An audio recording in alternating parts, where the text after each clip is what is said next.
Alrighty, how's it going, everyone? Welcome to the D&D Dojo. I'm your host, Kojo Denojo. Apparently, this became a podcast out of nowhere.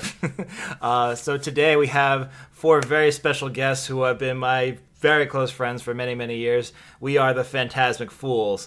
Insert merch drop here, maybe 10 years from now. Anyways, today we have a very special adventure taking place in the Yokai Realms, which is a setting being created by the folks over at D&D Shorts and Loot Tavern, and this is a setting that takes place in fantasy Japan. So if you want to see, all those yokai you read about in Japanese literature, or if you've played the game Neo or any other really game like that where it takes place in old school Japan where you have sandals that'll eat your toes, I'm not kidding, that's a real thing, then you can play that in this setting. It's in the monster manual. But this also features cool things like fighting kaiju. So if you've ever seen a Tarrasque and thought it would be cool to run up its spine and not get exploded somehow, then that's a thing you could do with the mechanics in this PDF setting, the book that they're working on. No, they didn't sponsor this. I just think this is really cool. The other stuff that's in here is a weapon mastery system that I think is a lot more intricate and fun than the ones that Wizards of the Coast is making. Hold on, I think that's the pink. I can't say that on YouTube. I'm sorry. And they also have a whole Bender class. So if you want to play the Avatar from, you guessed it, Avatar The Last Airbender, you can do that with this PDF. All right, I'm going to stop being a shill and a kiss ass for 5 seconds and go on to the adventure. So, like I said, today I'm joined by my good friends, and why don't we talk about our adventurers, or as I like to call them in the Yokai Realms, our four wanderers. Why don't we start with our Kitsune friend? Who would you like to describe your character and all that fun jazz? Of course. I am playing Akaribi Minoko. I'm going to be using the Bender class from Ryoko's Guide, as well as I'm fairly new to the PDF Elementalist background. He's about a red and white haired kitsune, and he's going to be a problem. I'm going to zoom in on your characters real quick. That's not how you zoom. Oh god, I'm screwing things up. There they are. Cool. Alright, next up we have Fargus. You want to talk about Fargus? Sure. I am playing Fargus So. He is a Tamaya rogue, which uses these cool spell bombs. And he stands just under 5 feet tall, but his presence is larger than his small frame shows at first. As a Nishikin, he's got these small fins on his cheeks and his head, and his fish scales vary between white, orange, and gold. He's kitted out with all sorts of gear, mostly focused on his obsession, which is kaiju hunting. Around his waist, he carries an ornate woven basket that holds his spell bombs, and a pair of chakram sit nestled together next to that. And lastly, he wears these goggles. They're usually on top of his head, but usually when things get serious, he dons them for eye protection, just in case. Awesome. Next up, let's hear about Doke. Hello, everyone. I'll be playing Doke today, and essentially, Doke is a Tengu wizard shinobi. He has a very bombastic and explosive personality, liking to stick to the shadows, but when he makes his presence known, he goes all out. He is small by Tengu standards, but Tengu are relatively large, so I'd say he's about like 6'8", and he wears your kind of traditional ninja garb. He uses a lot of unorthodox combat techniques, and I'm very excited to play him. Sweet. And last but not least, not only our final player, but the artist who's designed these characters. Let's go, Nosagi Sandro. I was gonna say my original character. Do not steal. I'm going with my character here is Nosagi Sanjuro. He is a Haragon Ranger Ronin, which is one of the awesome subclasses you can play with in this system. Well, supplement rather. as Joe kind of said, I'm sorry, as It's fine. Say my name. yep, as our DM has said, we're looking at a very similar character. If anyone's familiar with Usagi Yojimbo, but instead he is a brown hair, pretty lean, carries a katana and a wakizashi at his waist. And unlike everybody else, I think he seems pretty mellow. Kind of. I think I'm pretty much the straight man of this group of rascals. So Team Dad. Yeah, No. exactly. I was gonna say in a group of firecrackers, he's the fire extinguisher. Mhm. Alrighty. Sweet. And that is our 4 wanderers who will be wandering into this world, the Yokai Realms. So, in case you guys didn't read the lore primer for this, first of all, shame on you. I worked very hard at that. No, I didn't actually work very hard at that. Great.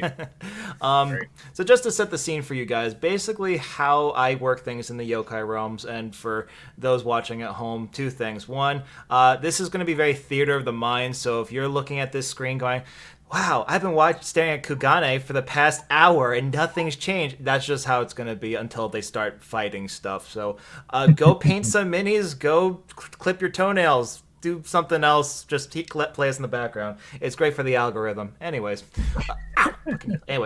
So that's number 1. Number 2 is that because the Yokai Realms at this time doesn't have a very concrete set like world with like places and stuff, there's like mentions to it in PDFs, but this is the world that they're going to be in. So the Yokai Realms is split up into 4 major provinces. So if you're familiar with how like real world Japan works, it's something similar to that. All right. The 4 provinces are split up into north, east, southwest. Okay, and they are represented by 4 creatures that in this setting are called the Greater Kami or the Greater Gods. And if you're familiar with Asian mythology, they're represented by these 4 creatures that represent northeast, southwest. Excuse me. So to the north we have the province of Genbu, the Black Tortoise. The south is the vermilion bird Suzaku. The west is Byakko, the white tiger. And to the east is Seiryu, the azure dragon. And the way that the gods work in the Yokai Realms is that it is their responsibility to make sure that the people of the Yokai Realms are unified, that they all work together and live together, and that they also help them grow. So it's not about that they just grant every wish they have, they help them grow through certain hardships. And they are called the Greater Kami, or the Greater Gods, but they're also lesser gods. Those are typically people or creatures that may be born with super crazy powers, like kaiju, for example, could be worshipped as lesser gods. There could also be just regular adventurers who ascend into godhood just because they're just awesome people and they're good at what they do, and they become legendary heroes. So, and they share the same goal as the Greater Gods, is that they want to help the people of the Yokai Realms. So, if those guys are all good, then where's evil in this world? Is this just a paradise? Well, unfortunately not, even though they do have certain things that I'm into here. We're not going to talk about that. Anyway, so the evil in this world comes actually from within. It comes from a person's obsessions or their emotions that they lose control of. If a person becomes obsessed with things like gold and wealth, they risk the chance of becoming some kind of horrible monster that is a reflection of their obsessions. If they have a strong emotion, such as anger, they also risk turning into these horrible monsters, maybe some kind of fiery demon on an eternal warpath. But it's not also it's not just the negative stuff that can turn someone into these horrible monsters. It could even be good things. Someone who likes to just hang out and party and drink and eat might turn into some horrible pig demon that just pigs out and doesn't do anything all day. If somebody is all about protecting people and enforcing martial law, they may become some kind of creature more akin to a jailer. And it's not to say that you can't have emotions in the Yokai Realms. This is not a setting of just pure Jedi, because that would just, we could just go play Star Wars. This is just meant to say that you have to maintain a balance, just like a yin and yang symbol. You have to have your good and your bad, and you have to just be in control of that. So, to my 3 psychopaths in this party, please be psychopaths. One's not so much. To my 2 psychopaths, please be psychopaths. You won't turn into a monster, maybe, hopefully. That again. He's not going to say who. Absolutely not. But that's the backdrop to where the world that you guys are in. We are going to now finally talk about the story. As you guys are heading north into Genbu, for whatever reason it may be, you guys are heading up north into Genbu, and you're passing through a rest stop city called Michi no Eki Genbu. So, what these rest stop towns do as a function, and there's one that leads into each major province, is that they serve as a way for those traveling along a main road to stop and rest, maybe get some sleep, get some food, if you need to get some repairs done or buy some supplies. That's the purpose of these cities.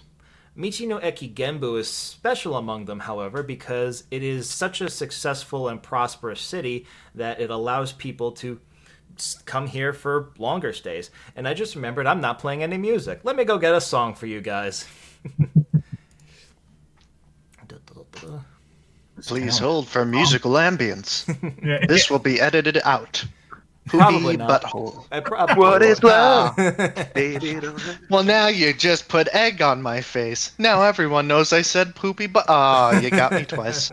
Jeez. Alrighty, let's get rid of the timestamp on that one. Starting to think that Eddie's one of the psychopaths. What? I don't know. Maybe. Alrighty. And we're going to do this in the form of a Discord activity. Ooh. Hopefully there's no limits, because this is just going to be an hour-long ambiance. Hopefully this doesn't destroy anybody's ears. And if it does, I'm not covering that medical bill. It's okay. Neither will my insurance.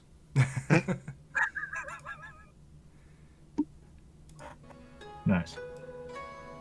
Alright, let me just lower that slightly on my end.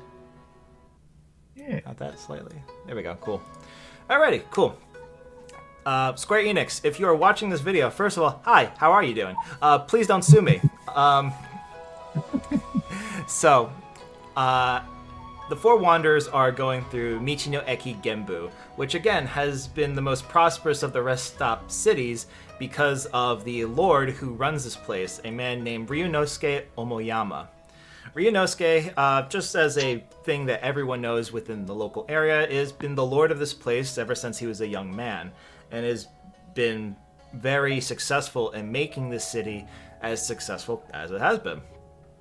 And as the 4 Wanderers are going into Michi no Eki Genbu, they are finding that it's a somber moment, as the lord that I just mentioned has passed away, and they are walking into the city during the funeral. Now, funerals in the Yokai Realms vary depending on province, depending on races of people, a whole bunch of factors. As far as Genbu, their kind of standard way of doing their funeral rites is that in the morning they do, well, the morning part of a funeral, and they lay the person to rest. They kind of do a wake and a funeral all at one shot in the morning, but in the evening they hold some kind of party to celebrate the person in life, and in the case, since this is the lord of the city, they're having a huge festival at the end that is going to be representative of what he liked in life. As you guys enter into the city, you're following the traffic along with other travelers who are just passing through to get into the province of Genbu, but you do see that there are little pop-up shrines that show portraits of Lord Omoyama, and the little bit that you do know is that he was a successful lord who took care of the city, and that he helped it grow and prosper. And the pop-up shrines show portraits of him as a proud, samurai lord, but there's also pictures of him just kind of goofing around, as if you've watched the Avatar: The Last Airbender, where he's spinning rocks in his hand like Aang does. Some of the things here is that they have a way to, now because he is the lord, they have these pop-up shrines because it would be a logistics nightmare to have, everybody in the city who wanted to go see his body. So they just have these pop-up shrines so that everyone has a chance to at least send off their final prayers before he goes on to the afterlife. Hmm. So, you guys have wandered in and you see one of these pop-up shrines. You see people tying what looks like little papers to it looks like a prayer rack with little black tortoises adorning it. People also have these wooden plaques that they're writing the same things and hanging them on other prayer racks. A lot of adornments of the black tortoise, because that is, this is the province of Genbu. You're going to see a lot of adornments of tortoises all over the place. Yeah. So, my wanderers, what would you like to do first? Not everybody all at once. Yeah. I mean, I would just probably chime in and be like, man, the one time we get over here, and it's kind of a bummer.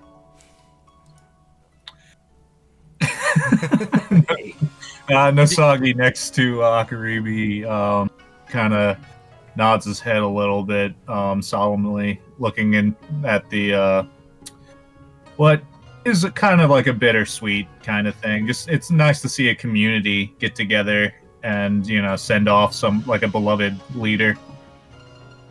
That's sort of what I was gonna say. It's more somber. I don't really see the difference. Donkey is just kind of quiet, and you don't understand why until you realize he's kind of in a trance. He's right now watching everything from the sky as he kind of warged into his crow familiar. Oh, okay. So in that case, shit. okay. That's Just right. warging? Yeah, he's already doing that. So actually, I'll tell you what you see. So you do see the city of Michino Eki Genbu, which I might just call Meg because that's annoying to say every time I say the city's name. But you get a good view of Meg. I love the idea of calling the Meg. And you see that the city, the first thing that kind of catches your eye, Doke, is that normally cities have a very obvious like poor district, like the rich people live here and the poor people live over here, and you're struggling to see something like that. It almost looks like everyone has a decent quality of life in this city, as you don't see like a slums or anything like that. And as you're like flying around the city, you see a bunch of these pop-up shrines all over the place. And you do see what looks like a pleasure district is being decorated for the Matsuri, the festival, at the end of the day. As you get closer to what would probably be like the mansion or the estate of the Lord, you do see that you can probably see from your vantage point that there's a more decorated, wake within that area. You see like the nobility are going in there. You see some priests, one of which stands out as a giant ryojin, or like a dragon turtle person. Essentially it's like a giant, whereas we have the turtle, these guys have more of a hunchback and kind of like a towering like figure compared to a turtle would. I know turtles I think are pretty big. These guys are pretty big as well. Yeah, super turtles. Exactly, super turtles. And he's dressed up in priestly garbs, and you can tell he's probably a priest of Genbu. Makes sense, as he's a giant turtle person. Yeah. I Okay. want to say Nosagi knows a few of them. He hangs out with 4 of them sometimes. They really like pizza. Can we say that on? Yes, we can. God. The adolescent monster monk turtles. Yeah, those guys. Legally distinct. But yeah. All right. So I kind of unwarg out, and I'm like, if we want a better view of the funeral, we should go this way. And I want to kind of go to that super turtle location. Okay, so I just to re-describe that, he was by in the palace itself, or the In the palace. My Yeah, bad. it's pretty exclusive. So I think Sandro's going to speak up. I don't know if that's for us, the common folk. Then we should definitely go. Yes. He rolls his eyes. Vargas just sort of looks to the side and is like, it wouldn't be the worst to pay our respects. Oh, no, I just don't like being told where not to go. And more specifically, Yeah. if we're at a place where people are idly distracted, perhaps we could make a little profit. Like, I twiddle my fingers a little bit as I say that. We do Yes. more funds. Vargas doesn't say anything, but he smirks at you, Doke. All right, cool. So you guys gonna make your way towards? Yeah, we'll just say the word palace. I wouldn't say. I don't like saying the word palace only because it's not like he was a lord, but he wasn't like like a high lord, like So he has like an estate or like maybe a castle, you could say. I may accidentally say the word palace, but just in our theater of mind, imagine like at most like a small castle, probably. Yeah, you got it. Okay. But you do make your way towards the, we'll say his estate, the Omoyama estate area, and as you guys are trying to get there, you do see that there are a large group of, I guess you could say common folk who are also like outside the area. It looks like they're trying to get in and maybe trying to convince the guards too. And while you guys are here, can you all just give me perception rolls, please? Oh yeah. Sure. First roll. Where's my 20? I got an 18. Cool. 10. Okay. 18 as well. All right. 11. Alrighty. Did I not write a DC down for this? I didn't. Alright, cool.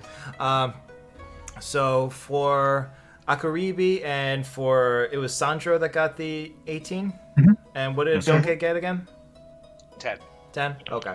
So as far as Doke and Fargus, you guys are kind of distracted by like, trying to find a way in or trying to like maneuver through the crowd without losing your friends. But as far as Sandro and Akaribi, which is actually kind of fitting because you two have the biggest ears in the group. Yeah. As a Kitsune and as a Haragon. You guys hear people talking within the crowd, and you pick up on a couple things.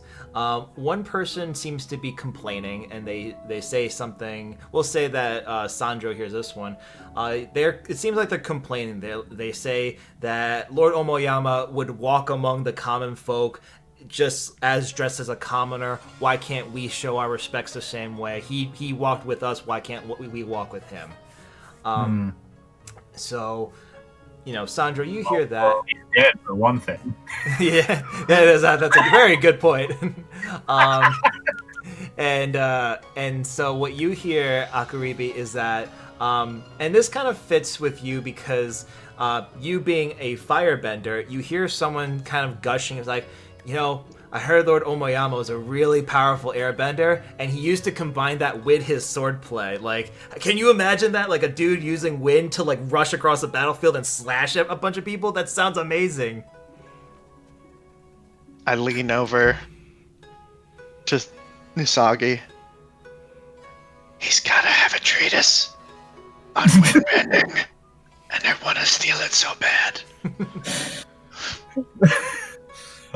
When that guy said that about like wind and swordplay, that's like half of Nasagi's deal. So he's like, yes, I can actually see that.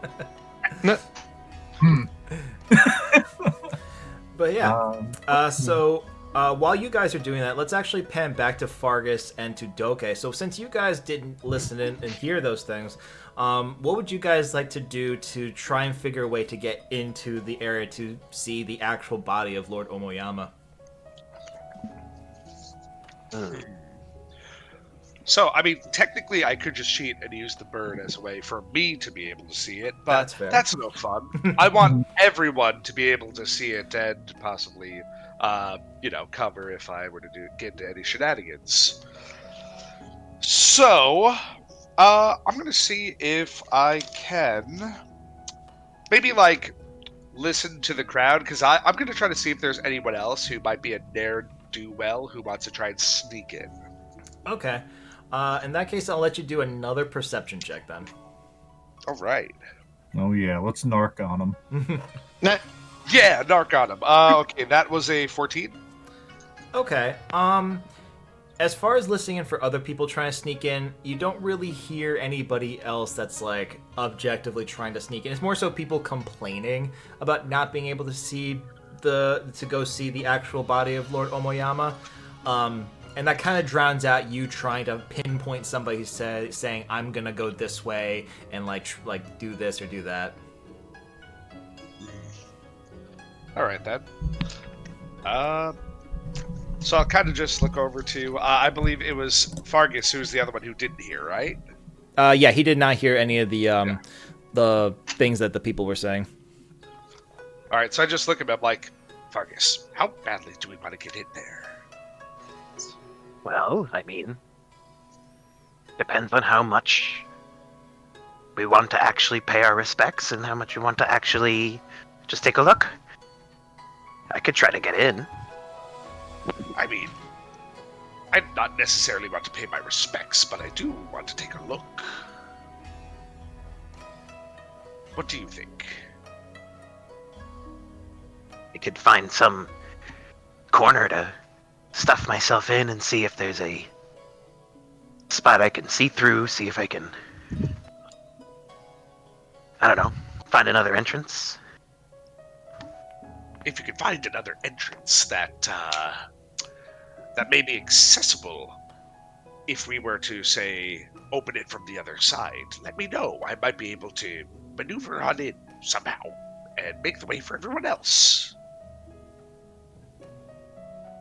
But, I mean, really, what's wrong with the front door?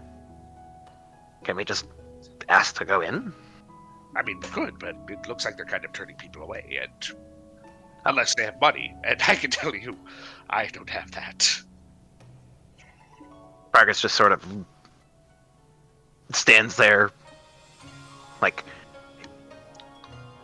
money? Yes, money. The thing we use. I said I have money. Oh, I didn't hear that. Sorry, too many people. Ooh, maybe you could be our way in. Okay, let's try the front door. Why not? All right. Meanwhile, Nosagi's just being like, Monaco, let's not steal anything in the city, please. Don't tell me how to live my life. Yeah, as you're saying that, because I rolled so bad, you see me trying to slink away.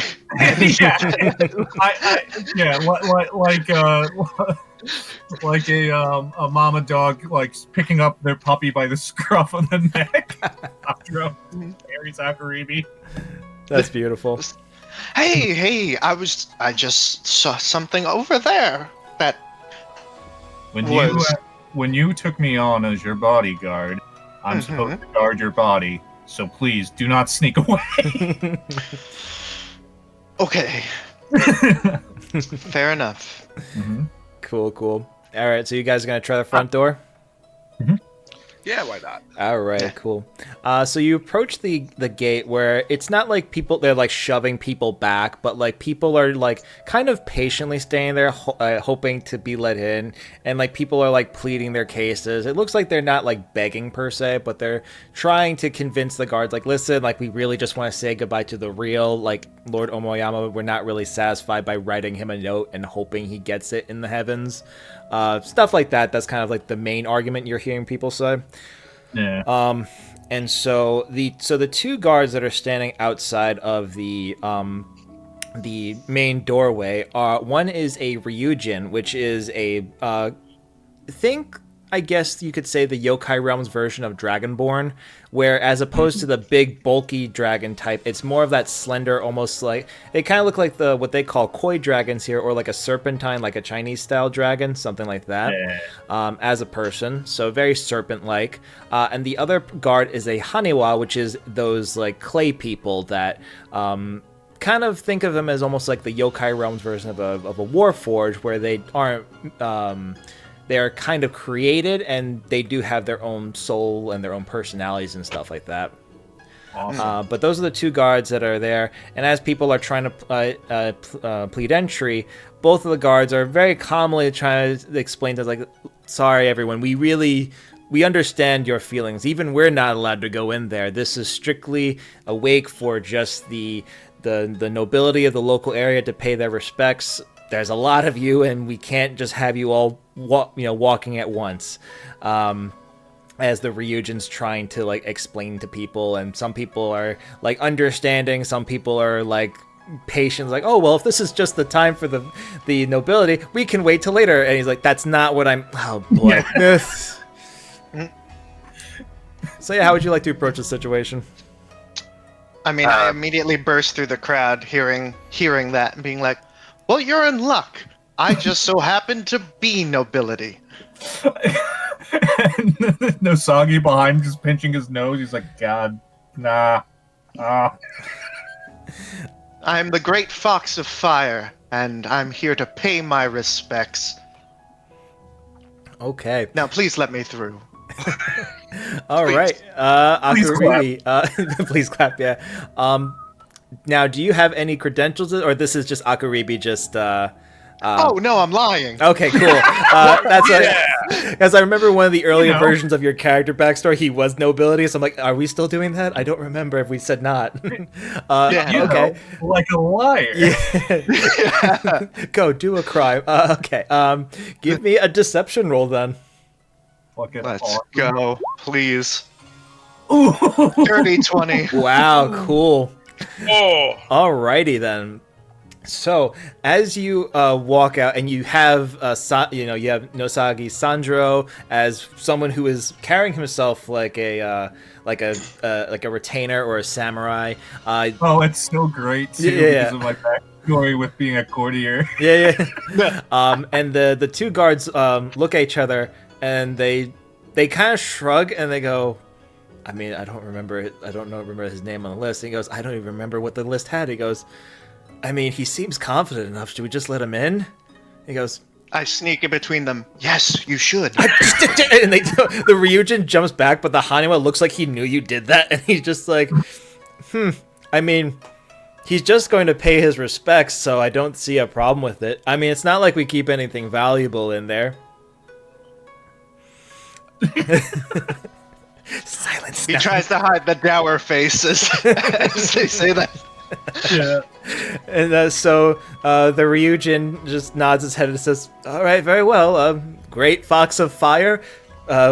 Welcome in, and please pay your respects to Lord Omoyama. I'm going to write that down, Great Fox of Fire now, as you may be. Yeah. Let's get an alias board on. Yep. Oh, yeah. Add it. I'm going to steal the title of someone accidentally. It's my called shot. Oh, God. Sandro tilts his head to the other two and let's follow him. He's gonna get in trouble. You're looking for my Vargas? loyal court. Oh God, there we go. He's hiding behind you. As soon as he realized that one of the guards was Ryujin, he blushed and got completely he's like, I can't be seen, and he's hiding behind you, Sandro. Aw, cute. Sandro lifts his arm up and he looks under it. He's like, what is this? What are you doing? So we're going in together. Just make sure I'm. I just want to be. He just angles himself that he's always. Yeah, he's trying to not be visible to the Ryujin guard. Gotcha. All right, cool. So you guys wander in such an order that Akaribi probably leads the walk in, Sandro behind him, and as you guys are going, Vargas is maneuvering himself, and he's kind of rotating, revolving around Sandro to not be within line of sight of the Ryujin. Yep. And does Doke just walk in, or does he just do anything special? Oh, he's going in alongside everyone, kind of fading, oh, yes, I knew this all along. I knew he was nobility, but I'm I had no clue. Yeah. Gotcha. Also, I wanted to say, Kyle, I had no idea you were going to have Doke, what, you said 6'8"? Well, here's the thing. Originally, he was going to be small, but then I realized that Tengu are massive, apparently. Well, not massive, but, they're very... All right, okay, no, that's fine. I like that image better because I'm picturing... Yeah, you got a whole foot on me.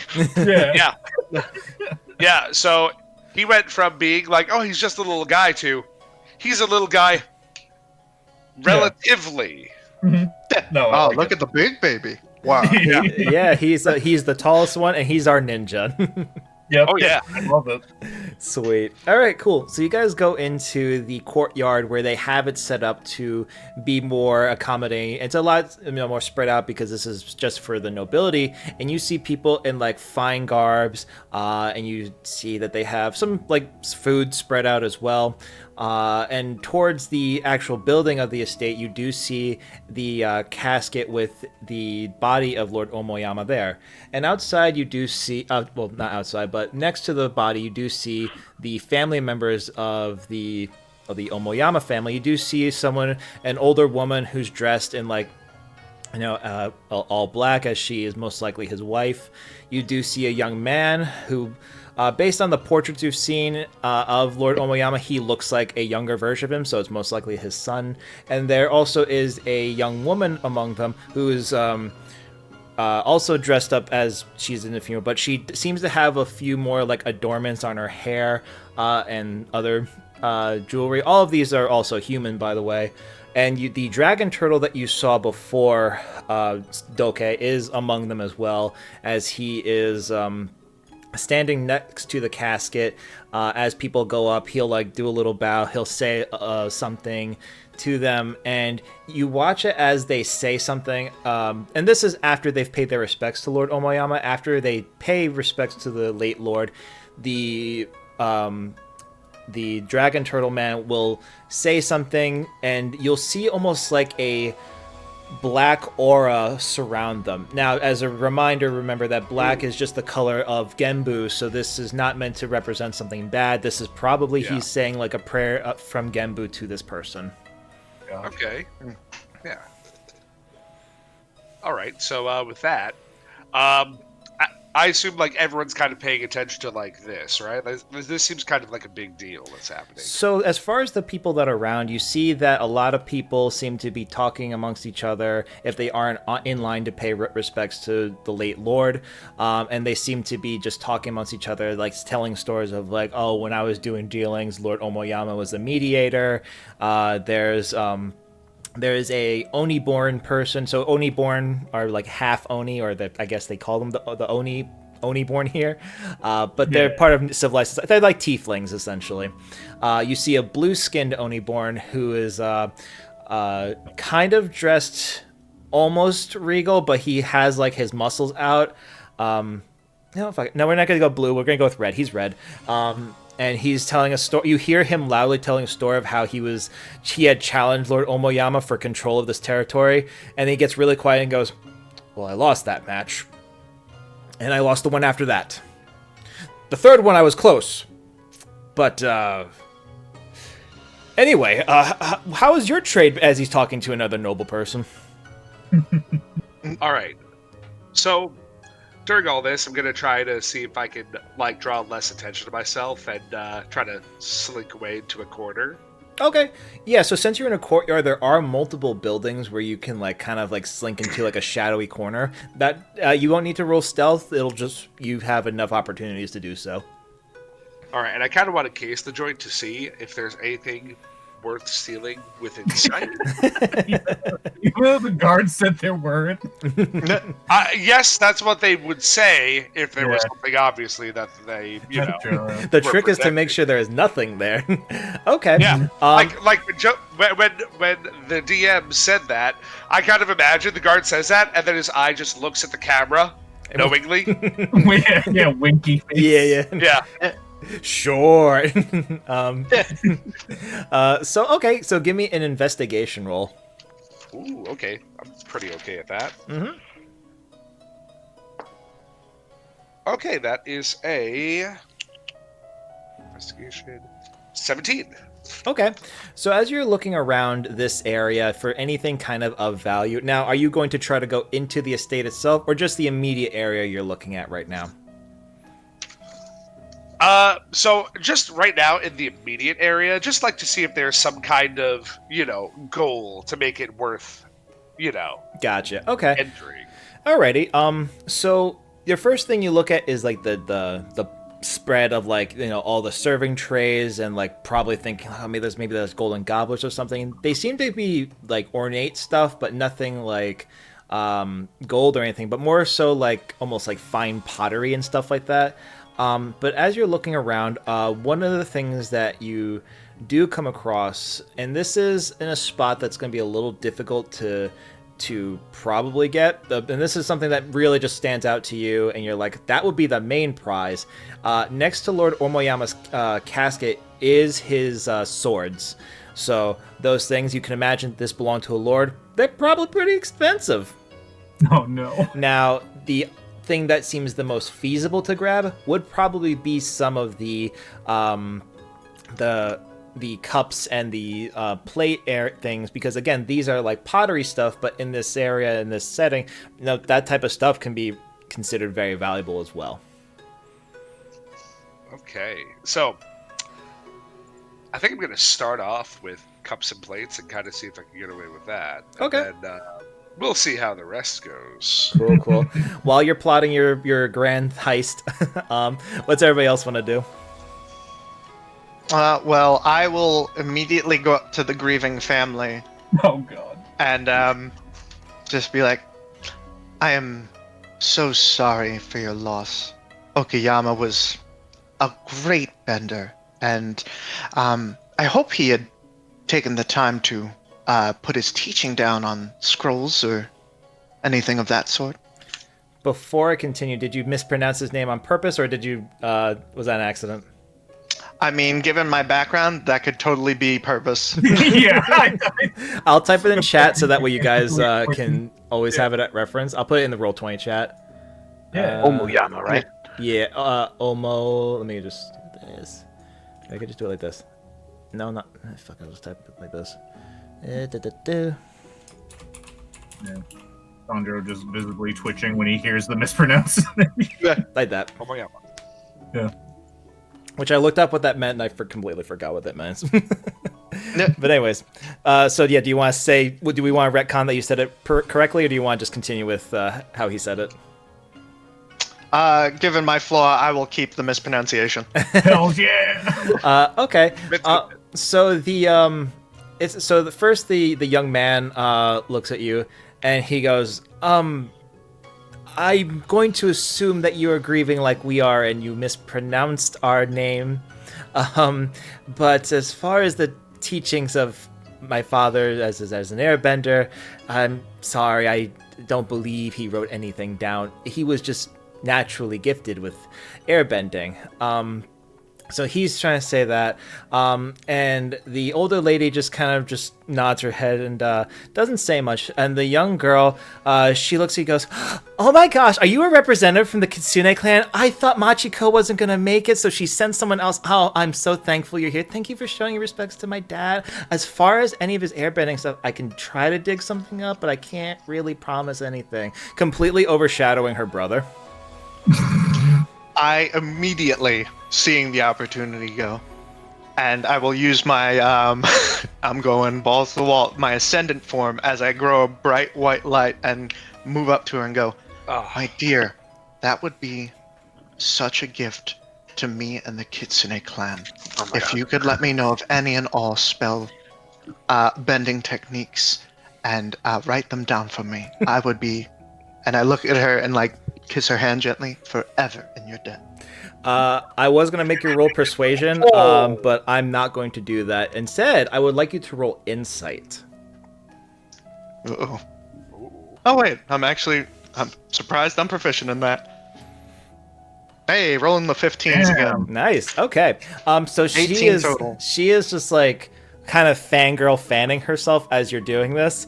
And the feeling you're getting from this girl is almost like, girl, you know your dad's dead, right? Like, this is a funeral, not like a business gathering.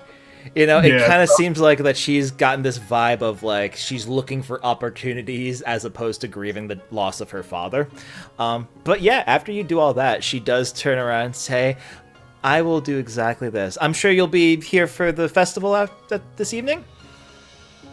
a festival. My four tails almost like spin in succession. I love games. Will you have games? Of course we will. You should absolutely, if you're so interested in airbending, we have one specifically for Memory of My Father that is all about resisting gusts of wind. What did you call this again, Takeru? And her brother just rolls his eyes and goes, face the wind. Right, he calls it face the wind. And she has like that kind of like bitch. You could probably hear it in my voice, that bitch face when she says that. Yeah. Yeah. And she goes, so how about this? If you can win in that game, I will absolutely make sure I have something for you. Oh, I will win. Make no mistake. Sandro's like next to Fargus, just shaking his head. Like, I can't believe it's happening. How do you guys grieve? I hit on the morning family. Yeah. We all have our coping mechanisms. I say shoving random things into my pockets. Yeah. This is Sandro in like next to Fargus, while Doke in the background is just Yeah, just getting shit. Cool. Looking around if anybody's catching him. Actually, I didn't make him roll. I know I made him roll stealth to like hide in a corner and case the joint. So the stuffing things in the pocket, that was a bit. Okay. I haven't done the actual stealing yet. Oh, okay. You're good then. All right, fine. Yeah. Okay. But yeah, and then the to leave the girl off, she does say, she goes, I don't think we had a chance to probably met. I am Tomiko Omoyama, the eldest child of Lord Omoyama, my younger brother Takeru, and my mother, Lady Murasaki. Thank you again for showing your respects to my late father. And again, she just doesn't seem like she's too upset by this whole scenario. Oh, thank you all for having me. It was a pleasure. I look at her for a little too long to see you all. Alrighty, sweet. And she's beside herself. Her brother looks like he's ready to, he's looked red in the face. You can't tell if he's annoyed at you or at his sister. Probably a little bit of column A, column B. And the mother just kind of sighs in like disappointment. That one you could just assume is her daughter. Yeah. Her and Sandro would get along very well. Like, man, our kids. Yeah. Sandro, the MILF hunter, I see. No, actually, I think between like keeping one eye on you every now and then, his eye would keep drifting back on that pony that Kojo was describing. Which one was it? The Oni that was like. Yeah. Gotcha. Okay. Yeah. Alrighty. Could you tell me more about that guy? Oh yeah, sure. How about this? Can you give me a history roll? Sure. Let's see. That'd be intelligence, flat roll. 7. Okay. I'll give you this much as just generic knowledge of the area. So the Oni clans kind of exist as a more... They do mix in with the quote-unquote civilized people of the Yokai Realms, but there are some that prefer staying up in the mountains or close to the coast, depending on the what color Oni they are. That does kind of dictate how their societies are. The red Oni, they value strength, and so when Lord Omoyama became a lord, as you heard from the story from this Oni, is that the Oni wanted to challenge him, and he lost the challenge, so therefore he couldn't just walk in and take the place. But in turn, even though every time he challenged Ryunosuke and lost, he did gain this Oni's respect greatly, and so that's why he's here paying respects. That's awesome. Yeah. So, does he have any visible weapons on him? So he doesn't have. Actually, no. If you were able to walk in, he's gonna have a weapon. He has a large kanabo, so that spiked club. Except it doesn't have spikes. Yeah. It has like rounded like what are they called? Like studs on it. And it has like a ring at the end of the handle. Very similar, I'm sure. Fargus's player is thinking, yeah, it's very similar to the kanabo of Oni kind from previous campaigns. Yeah. Good stuff. All right. Very cool. Mm-hmm. So yeah, Sandro's just kind of eyeing him every now and then, being like, "Yeah, he'd probably won the fight." Cool. All right. I have a question. Sure. You had mentioned like different pictures and renderings as we move through the city. Mhm. Does that continue into here? Like, have we noticed anything, or has Fargus noticed anything that would depict the Lord maybe fighting a kaiju? Ooh. So in here, you don't see any of those pictures, even though that would be typical for like a wake that we may be familiar with. Okay. It seems like the portraits more so because the people couldn't see the body of Lord Omoyama. That was kind of like the placeholder for that. But yeah, so there's nothing really depicting him as doing great feats like that. Most of his feats, from what you've heard, has been within the area. Sure. Okay. That's it. All right. Awesome. Alrighty. Does anybody else want to do anything within here before we move on? Yes. So the silverware and the like plates and everything that you said have value. That was here, right? Yes. Okay. Are there any what looks like wait staff or anything like that who might be like monitoring things and kind of like or like attending to, the festival and making sure everything is nice, neat, in order, stuff like that? It seems like over here. So since this isn't this is more. Did an hour already pass? Oh Jesus, it did. Cool. All right, song's over. It's okay. We're probably gonna shift over into another song in a minute. Anyways, so what you can see as far as like staff members here, it seems like it's just more guards are in here. Now, what separates them from the guards that are outside? These guys seem like they are more decorated, and their weapons seem to be different in a way. Like they have bits and pieces that look more higher quality than what the other guys had outside. So these might be like the elite guards are here. But as far as like servants or anything like that, it looks like there aren't actually any that at least you can see. All right, so that takes one of the options off the table. So, if that's the case, could I roll stealth at the moment to try and make sure nobody sees me as I do something? Go for it, yeah. All right, let's give it a happy little roll. Okay, that was a 18. Okay. Yeah, you think you're pretty well hidden. All right, and then I'd like to cast invisibility. Okay. So you hide off in somewhere to make sure nobody can see you, and then yeah, you cast invisibility on yourself. All right, but specifically just to make sure, like, hold on a second. Am I like within distance of like where that silverware would be, or is it like way far off? No, you're within distance of it. Okay, just because I believe invisibility only has like a 1 minute duration, right? Let me just double check that. No, it's longer.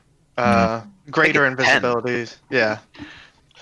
Oh, actually, hold on. It says concentration up to an hour. Oh, Yeah. that's an hour. Okay. Cool. Yeah. Invisibility, as long as you don't break it, then Yeah, it as long lasts as- for a long time. As long as I don't know, like attack or cast another spell, which that's not the goal here. Mm-hmm. Yeah. So I just kind of. And do I have to like reroll stealth again, or does it like hold? What the stealth roll you rolled? Yeah. To now I want to try to like approach to because invisibility doesn't technically hide you. It's weird like that. So I would have to stealth to like approach it and not get noticed, and then steal it. Well, let's start off with giving me a perception roll first. Oh no, I hope I didn't goof. There was a guard right behind you. Okay. When you did it. That was a nat 20, so 22. All right. As you cast invisibility on yourself, and as you're about to make your way over, before you even start rolling stealth, one of the guards looks right in your direction. Oh, before I even start casting the spell. No, after. Oh, after. Oh, he sees me. Why Fuck. you're invisible? Yeah. Oh, I hate this. All right.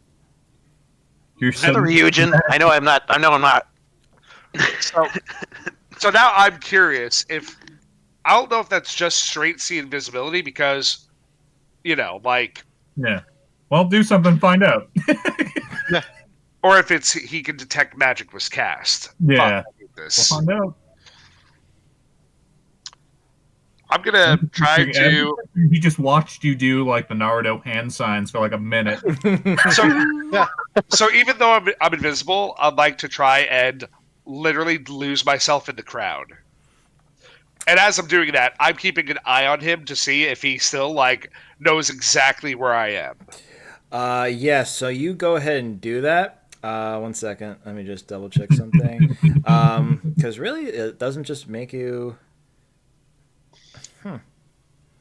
So what were you saying before that it doesn't make you invisible or something? Oh, basically, it's a rules thing where, like, for example, if you cast invisibility on yourself, yes, they technically can't see you, and then but they can like still attack you because they know, oh, you just turned invisible while you're right there, you know. So what you would have to do is you would have to cast invisibility, and then you would have to hide as the way to be lost. But you were already stealth to begin with. Yeah, so I don't think. Right, but I didn't know if that stealth was, just to not, like to hide myself away at that moment. I believe that's like the scenario if you cast it in like combat scenario where you just go invisible while Got it, you. Yeah. Like if somebody had line of sight of you, then cast invisibility, it'd be a situation of like, I know you're still there, you haven't moved, but in this case, nobody had line of sight of you, then nobody had reason to believe that you're there. It's not like it's not like Predator stealth where it's like they see the light moving. The refraction. Yeah. So you wouldn't have to roll stealth about that. So yeah, just want to make sure. So for that, so as I'm trying to lose myself in the crowd, I'm keeping an eye on him. Does he like still see exactly where I am as I'm like doing that, or is he looking at where I? He's walking right up to you, and you see other guards that are also looking at you.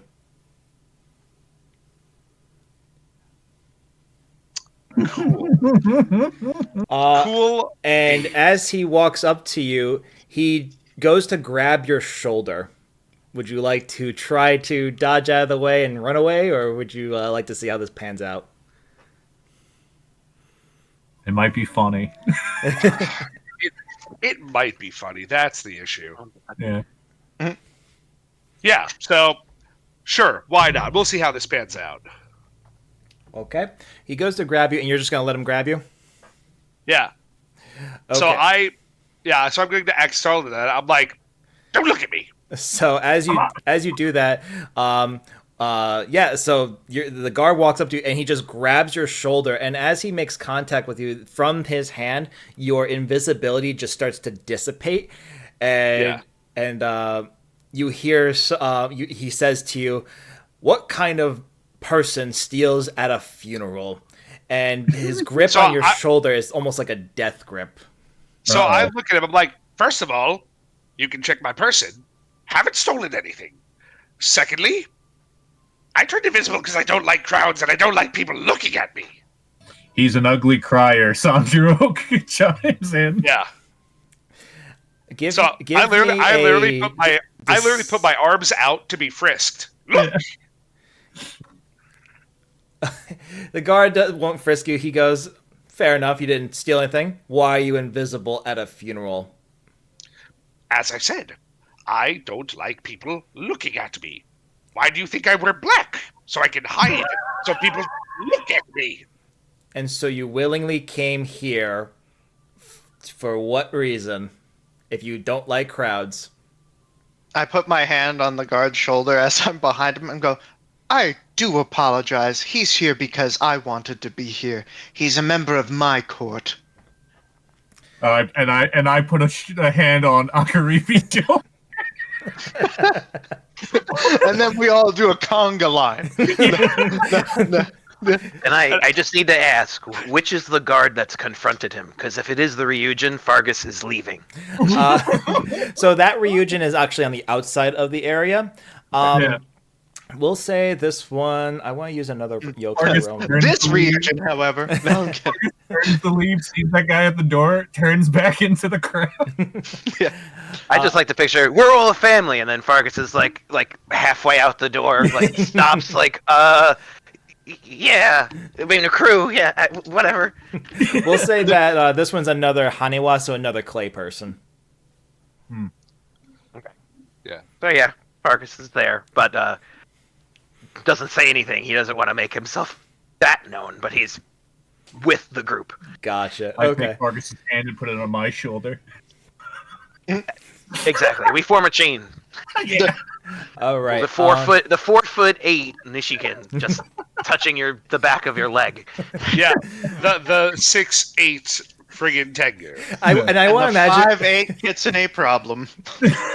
I want to say that this is almost like in size order. Sandro probably ruins it, and then it just goes back down. Yeah.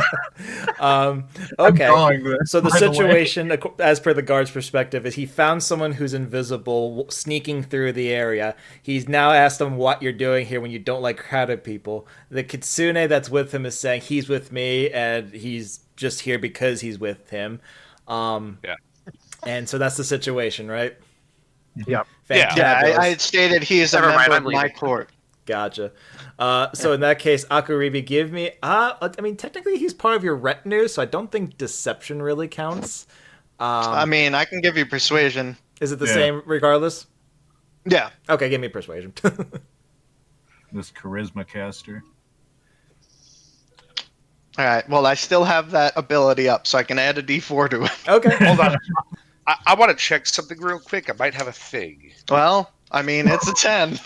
Let's see. All right, Kyle's checking something, so I'll give him a minute to find out what that is. Could I aid him? What?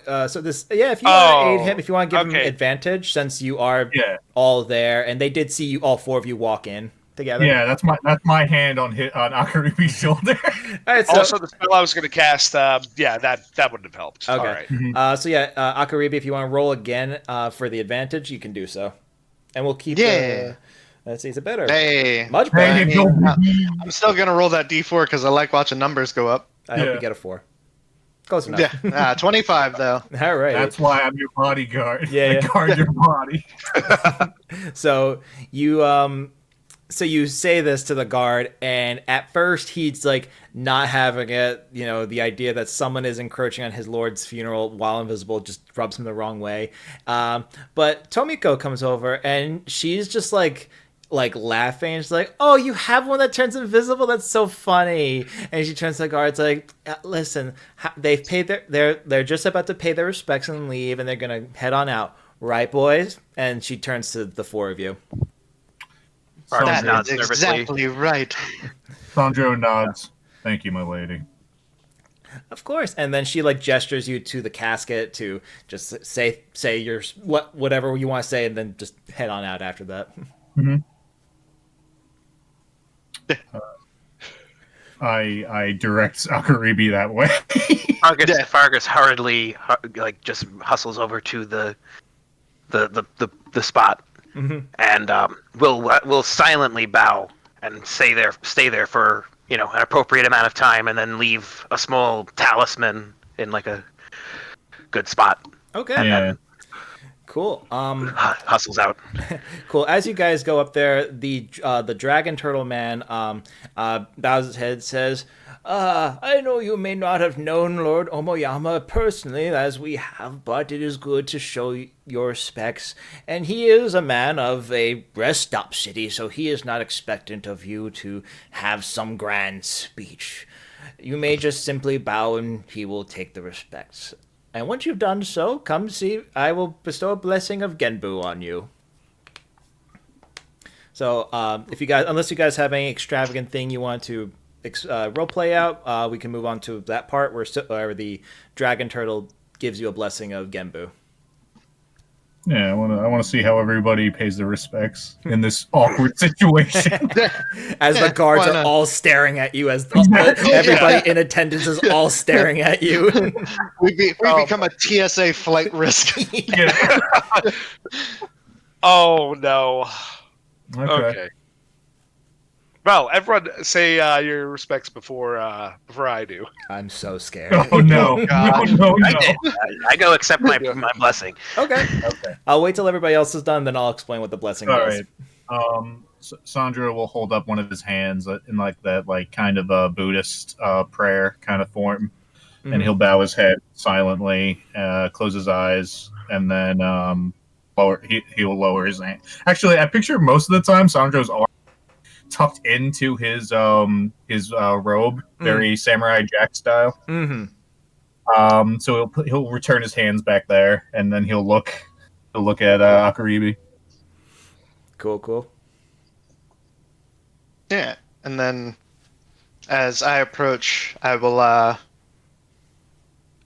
surreptitiously kind of put fist in palm and bow, and then, being me, I just shoot a spark of lightning up in the air because I need to make a scene. Otherwise, This is somebody's funeral, and I'm making yeah. it about me. I crave attention. So you do that, and you look at the grieving family. The son looks pissed, and he's like doing everything in his power to not get angry. His sister is laughing, and even the mother actually kind of like nods her head in approval. And you're thinking about like shit, like why would they be okay with this? And you remember like, wait, this guy was spinning rocks with airbending. I'm sure he would like this. I'm good. Yeah, Reno is cool. Yeah, we would probably be terrible friends together. All right, and I'm so terrified to ask, what does Doke do next? Okay, so after Akaribi kind of made a show of it in that general area of paying respects, he shows up, and you just see him sweating bullets. He hates that everyone is looking at him. Yeah.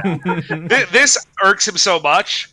So he just turns around, looks at everyone, and says, "Don't look at me! I'm paying my respects!" and then after that, smoke screen on myself. Do you like run off into the shadows, or you just stay right there as the smoke dissipates? No. I smoke screen, I turn around, I do a very hurried bow, and then you see the smoke screen following me as I scurry off stage.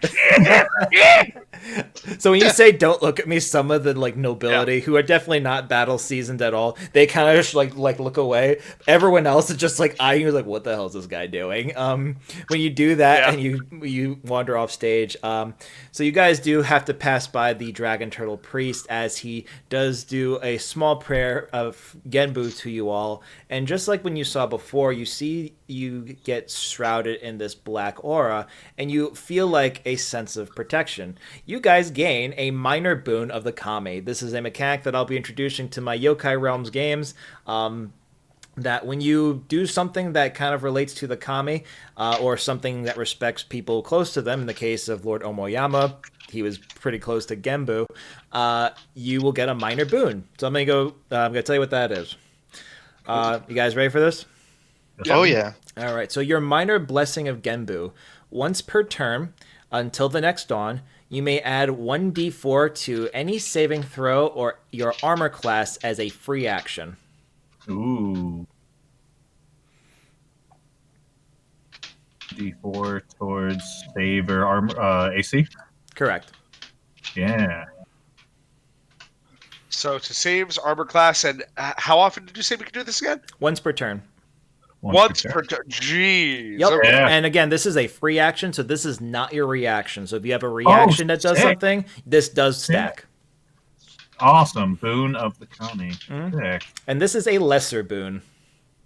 Oh, That's lesser? Damn. Oh, yeah, it is. Wait till you see I'm what a looking greater forward one looks to like. more. Yeah. Okay. Hopefully you get to see what one of those looks like in this game. Yeah. Alrighty. But yeah, then after that, you guys are kind of scurried off. It's just like, all right, get the fuck out of here, guys. So Yeah.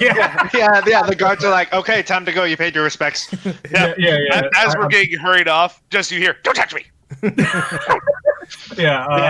Sandro's got Akaribi like over his shoulder, fireman carrying him out. Marcus was Perfect. waiting by the door like he has to go to the bathroom. Like, Yeah. come on!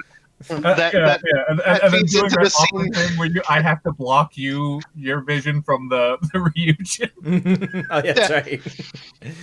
As Sandra is carrying me over the shoulder, I look at the daughter and give her a wink as he's taking me away. Oh, boy. Oh my god. That is great. Just ruin this funeral. Sorry, go ahead. We truly made it about ourselves. Yeah. Yeah, I did it. no. And you helped. Yeah. Yeah. The gang ruins a funeral. Yeah. Put it on the board. The gang ruins a very auspicious event. Yep. One. Alrighty. So you guys are whisked back into the city, and now, at this point, you guys have completed the major aspect of this part of the game. You guys, there are a little bit of things you can learn if you want to learn more about the city. If you guys want to give me an investigation based on charisma, or any kind of role to learn more about the city, or even about Lord Omoyama, I'll give you guys a couple rolls if you want to do that before we move on to the festival. Or I'll definitely do a charisma-based investigation. Rock and Stone, Yeah. let's do it. Alright, so this is just going to be +3. Killing it, 21. damn. Cool. So I'll start with that. All right. So you guys got that one. Okay. So one thing that you no, actually, Sandra already got this one. Okay. So what you learned is that as you're just kind of learning about Omoyama, well, Lord Omoyama, since there's an entire family of him, he was very big on making sure that he did everything for Meg. Maybe I should just say the city's name. Whether they be rich merchants or like regular people, that he was made sure that he did something for everyone. In fact, about once a month, he would just put on normal, regular clothes and like just wander around the city and just talking with people until eventually somebody recognized him and he'd have to like run back to his estate. By the way, can we make for Meg like a battle cry that we scream? If we don't piss off the entire city by the end of this session. Yeah, if we don't get exiled, Challenge impossible. Yeah, no, that's gonna happen. Yeah. It's just a matter of when. Yep. Yeah. I like it. All right. Does anybody else want to do anything? Sure, why not? History. Okey-dokey's. 13? Okay. So in conjunction with what the Oni was saying about how he tried to like basically take over the city and Omoyama personally stopped him, you're hearing people talk about, and you guys can imagine this however you want. Maybe you're at taverns talking to people like I imagine maybe Akuribi is, or maybe Doke is like overhearing it in like in the shadows. But people are talking about how like when they remember when they were younger that like not just the Oni, at least the Oni they made like, you know, good relations with, but there were races or like even monstrous creatures. Nobody really specifically says the word kaiju, but just monstrous yokai who would try to overtake the city that Omoyama himself would like lead the defense. So it wasn't like how you would imagine a lord would be like, all right, I'm going to send the 3 formations of troops and you guys let me know when that's taken care of. He was there at the front lines with them. So he was very hands-on with a lot of the things that went on in the city. He's a real one. I almost feel bad for trying to steal his stuff. Yeah, right. Just a little. Yeah, his whole thing is that he didn't like pressuring people to do things that he believed was his work. Awesome. Stand-up guy. sounds like someone who has a very nice daughter. Yeah. I hate that sentence. Yeah. Sandro's going to talk to Akaribi about that. I'm an absolute menace. Yeah. I think that if you're saying we're getting some of this information like a tavern or something, Sandro will lean in with his tea and kind of get Akaribi to spill his rather and say, I know Doke ended up empty-handed, but it seems like you seem to steal something quite valuable for that family, huh? Young maiden's heart? Oh, yes, Sagi. And more importantly, scrolls on bending.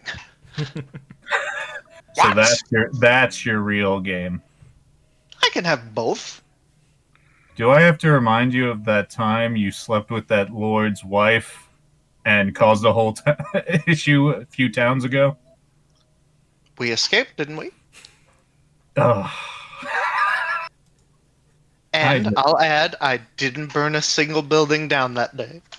That was some restraint. Some restraint.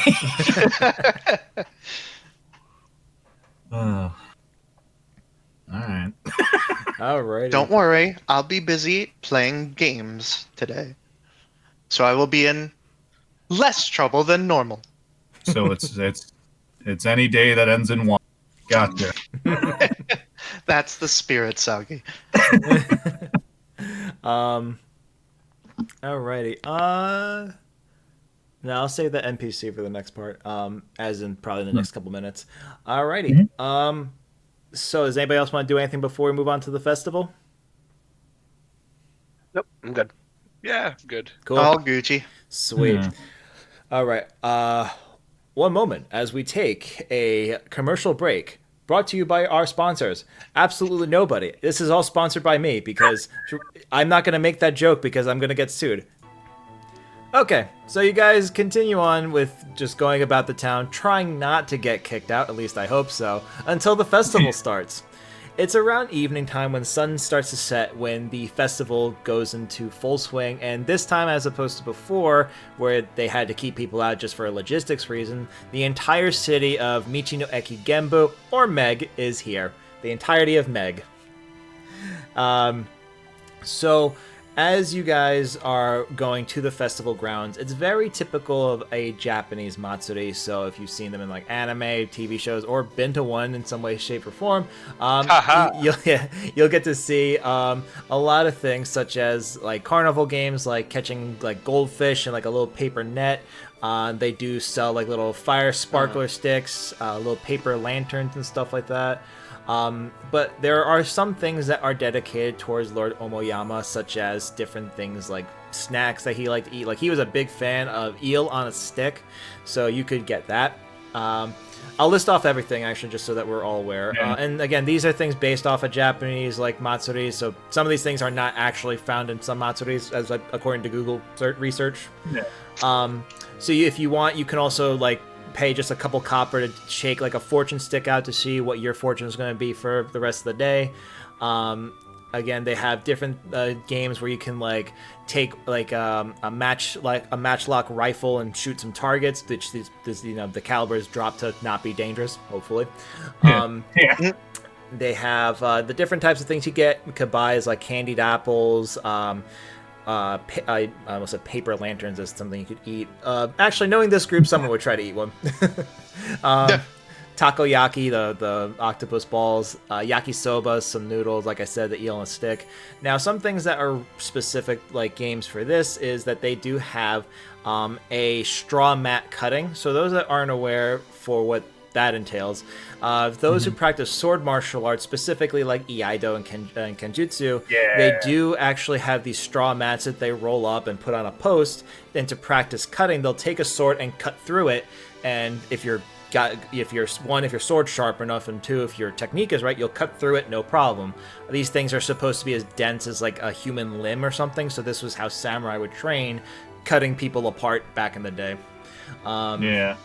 So it looks like they have like a little area where people can like pick a sword and just cut up some straw mats. They do have an archery range too, and they also have the Face the Wind challenge, where you see we'll just say it's another Nishikin who is sitting by a giant wind turbine, and when people are like get in position, he just turns on and launches them into like a big net. Sick. So yeah. You guys are at the festival, and people are dressed up in typical festival garbs. I don't know the name for what the guys wear, but it looks like one of those like gi jackets with like shorts. Girls are wearing the yukatos, which are kind of like kimonos, but not tied up the same way, as I understand. Yeah. For anybody watching this on YouTube, I'm not an expert in Japan. I'm just a weeb, so take that with as you will. All right. Hey, same. Yeah. So yeah, what would you guys like to do at the festival celebrating Lord Omoyama's life? Well, I'll have to. I didn't expect you to do the straw mat cutting, so that's an interest point for me. Mm-hmm. But I'm gonna hold off on it for now. Okay. I do think it would be fun if we did fortunes. Yes, I'm 1,000% there. So I'm with Akaribi heading that way. Alrighty. Chewing on some Is what you guys do.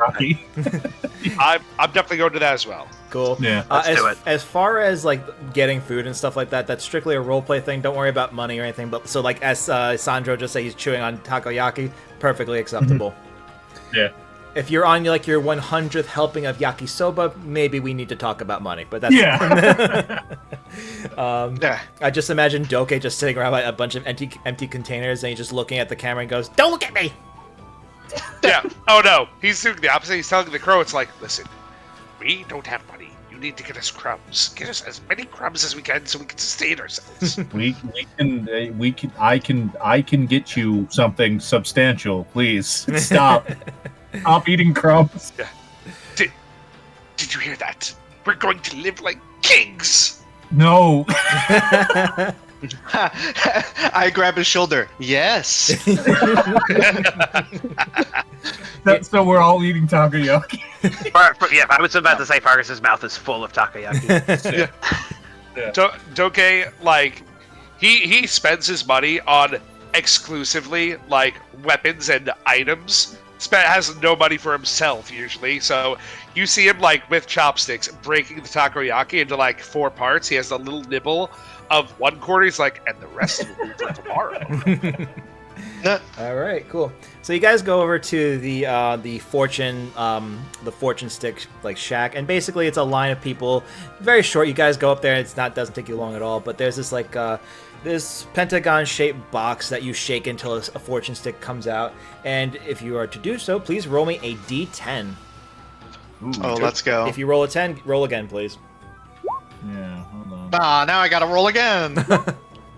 7. 9. Wow, those rolls are great. That's so fitting 5. for you. All right, let me just jot that down. Actually, would you mind just putting your numbers in the Roll20 chat just so I can see yeah, it? yeah. Thank you. Yeah. Oh, I also got. Yeah. Oh boy.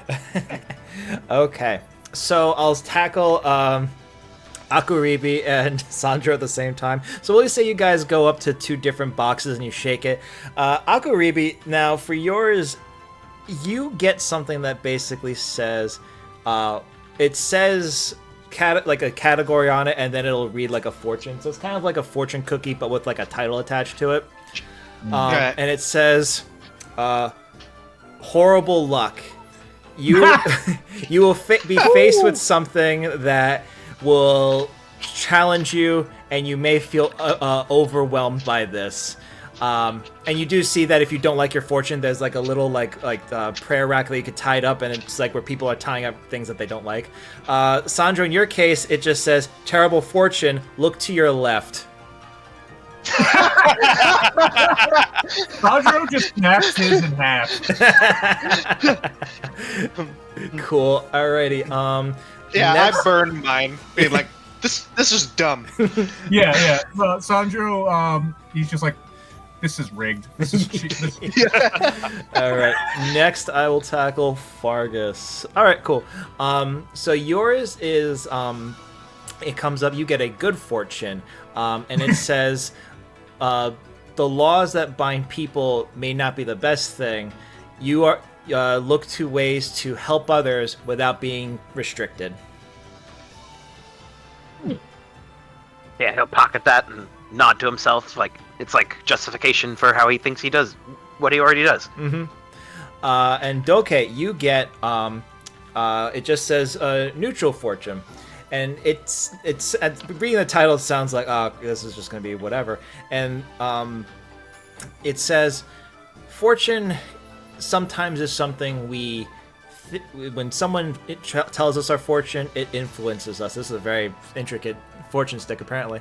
But fortune is what you make of it. What do you want your fortune to be? That's literally what it says on the paper.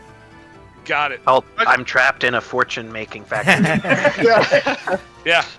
So I look at it and I eat it. Fantastic. Yeah. I want my fortune to be sustenance. Yeah. I mean, hey, some people that is the case. We just bought you takoyaki. What are you doing? No. It's not. It's not for that. I'm making it what I want it to be. I'm taking it in, and I'm going to become my own fortune. You'll see. That was strangely wise of Doke. I wouldn't I lean actually, over. I wouldn't even say strangely because I've only met him like a couple hours ago. But anyway. Hey, I lean over to Soggy and go, Does he mean poop? no! What are you, stupid? I sure hope not. Cool. So yeah, that's your fortune sticks.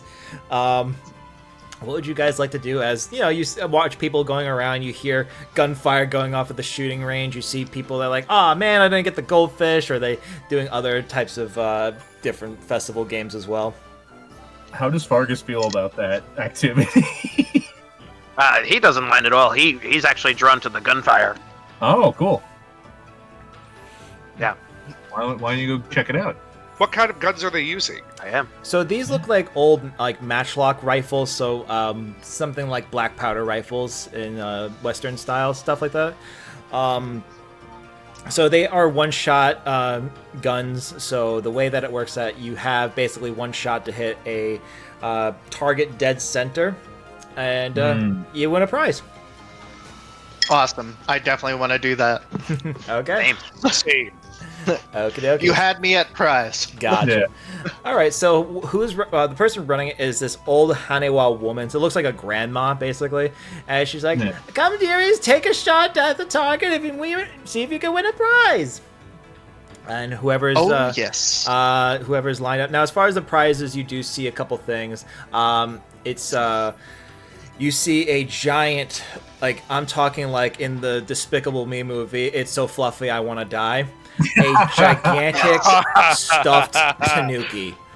Oh The man. wheels are already in motion, Joe. I'm going to win. Same. Cool. All right, whoever wants to try to win the tanuki plushie, give me an attack roll, a range attack roll. Oh, So yeah. I'm looking at the plushies like that thing's balls are too big. I don't want this. I'm gonna go last. Okay. Here I go. Now it says range elemental strike. Are you putting firebending into this? Oh, yeah, I'm cheating. Yeah. Cool. Well, I'm also would like to ask, it's evening, right? Is the moon out? Yes, it is, and it is a nice clear sky. I'm gonna use my moon bathed to add a D4 Nice. at the 21. Okay, cool. Blackjack. Okay. Yeah. So, hey, you know those guns that everyone else is using? Oh no. Oh God. Yeah. Oh, no. Yeah, Doke doesn't use that. Oh, man. no. I brought my own. Yeah, he just looks, he's like, I brought my own. Brings out the Odutsu, you know, the No. literal cannon. Goes, and fires. Oh no. I don't think that's allowed. It really isn't. Wait, what does the target look like? It's just a simple bullseye. You overkilled it. That was a 50, a natural 20. No, don't say that. He made the attack roll, Joe. He did it. Oh God. Oh, God. Does the thingy have splash? Remind me if it does. I feel like it did. No, it doesn't have splash. It just does a lot of damage. Cool. Just obliterates Like his skin. it literally it's not like an actual cannon. It's a big gun.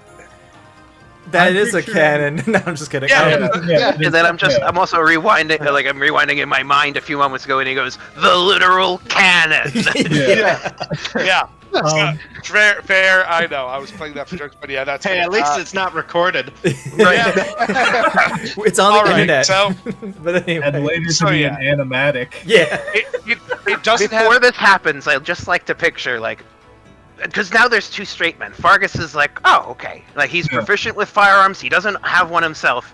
So he just picks up this standard thing and plink, maybe does pretty well.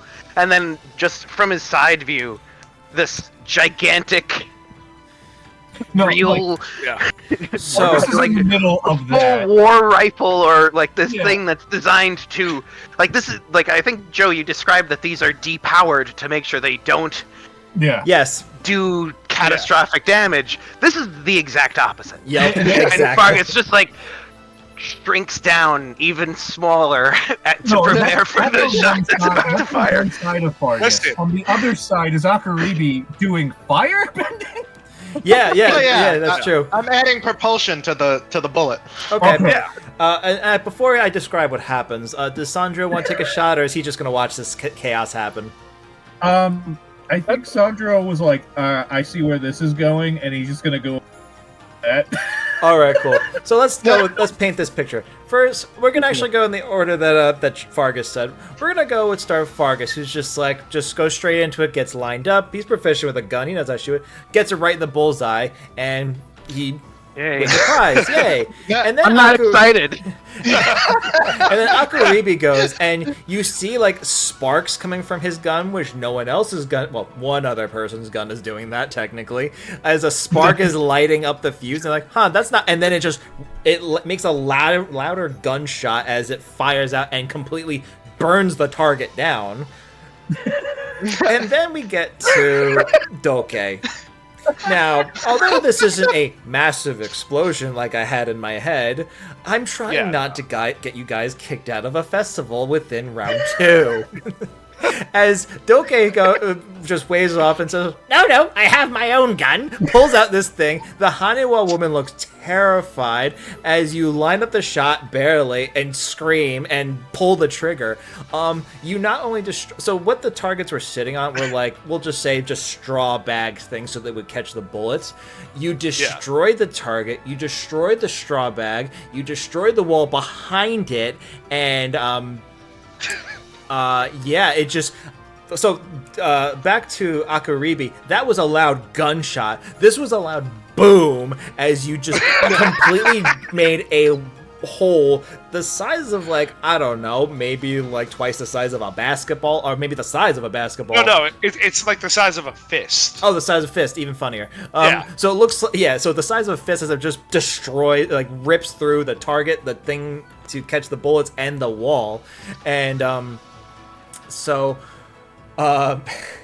Hanewa woman just looks at all three of you and she goes, "That was really cool, actually."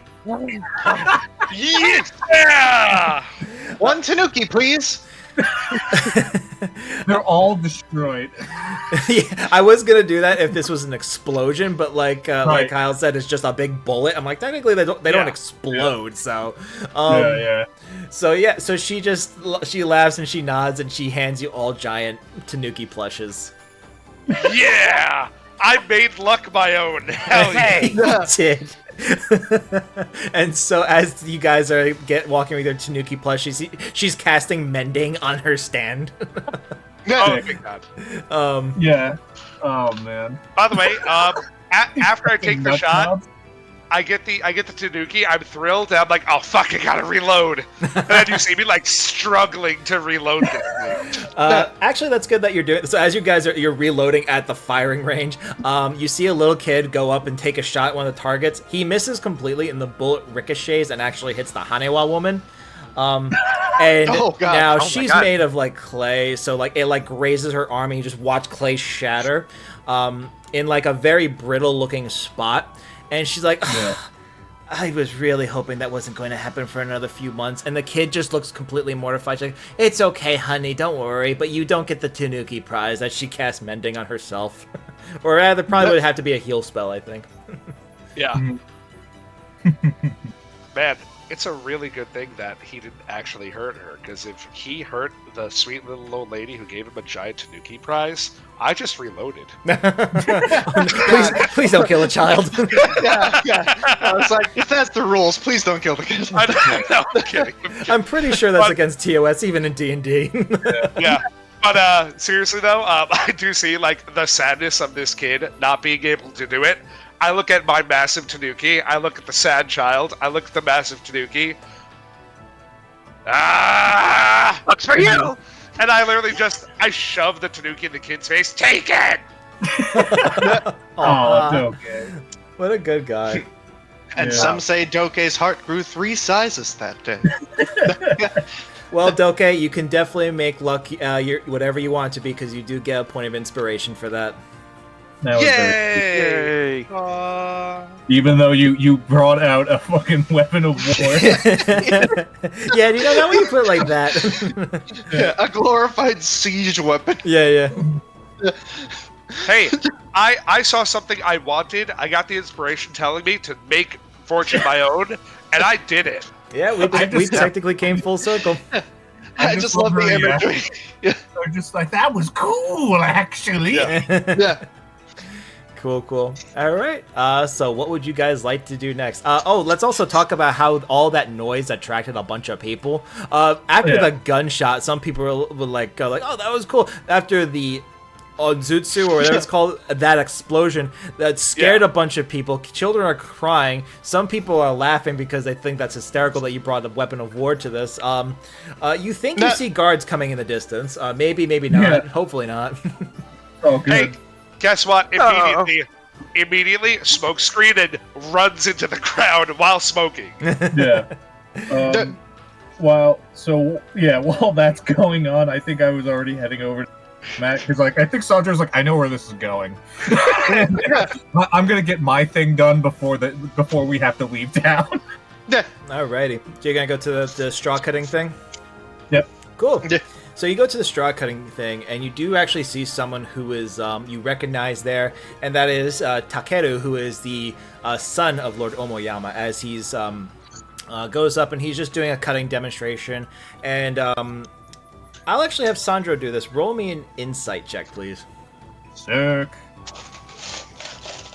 One of my few skills. Argus has set his tanuki on the ground and is using it as a seat. Nice. Nice. That's a 16 insight. Cool. So as he cuts through one of the straw mats, you see a retinue of probably maybe guardsmen or just some of his friends or other noblemen who are like, that was really good, Lord Omoyama, or they might even call him by his first name if they're close enough. You see him kind of look disappointed, and you recognize that look. That's someone who wasn't happy with their cut. Yeah. Yeah. And I think with that, if I don't know if other people have to wait their turn, but Sandro will walk from that standing area, and probably next to his group of cronies. He'll move aside from them and go closer and say, "Actually, your form was pretty poor." he'll get his blade ready. I raucously laugh hearing that.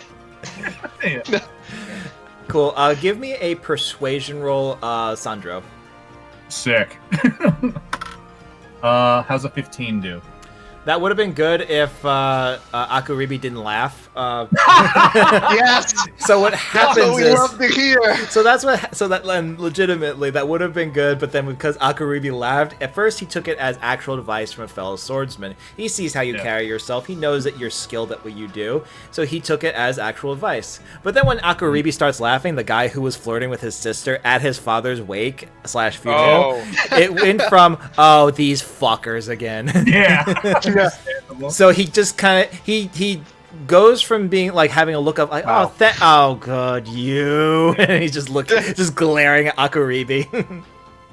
Ouch. Alrighty. So onto the sword cutting, straw cutting thing. Is it just Sandro who's going to be doing it? Oh, I'm gonna be doing it. Oh god. Okay. All right.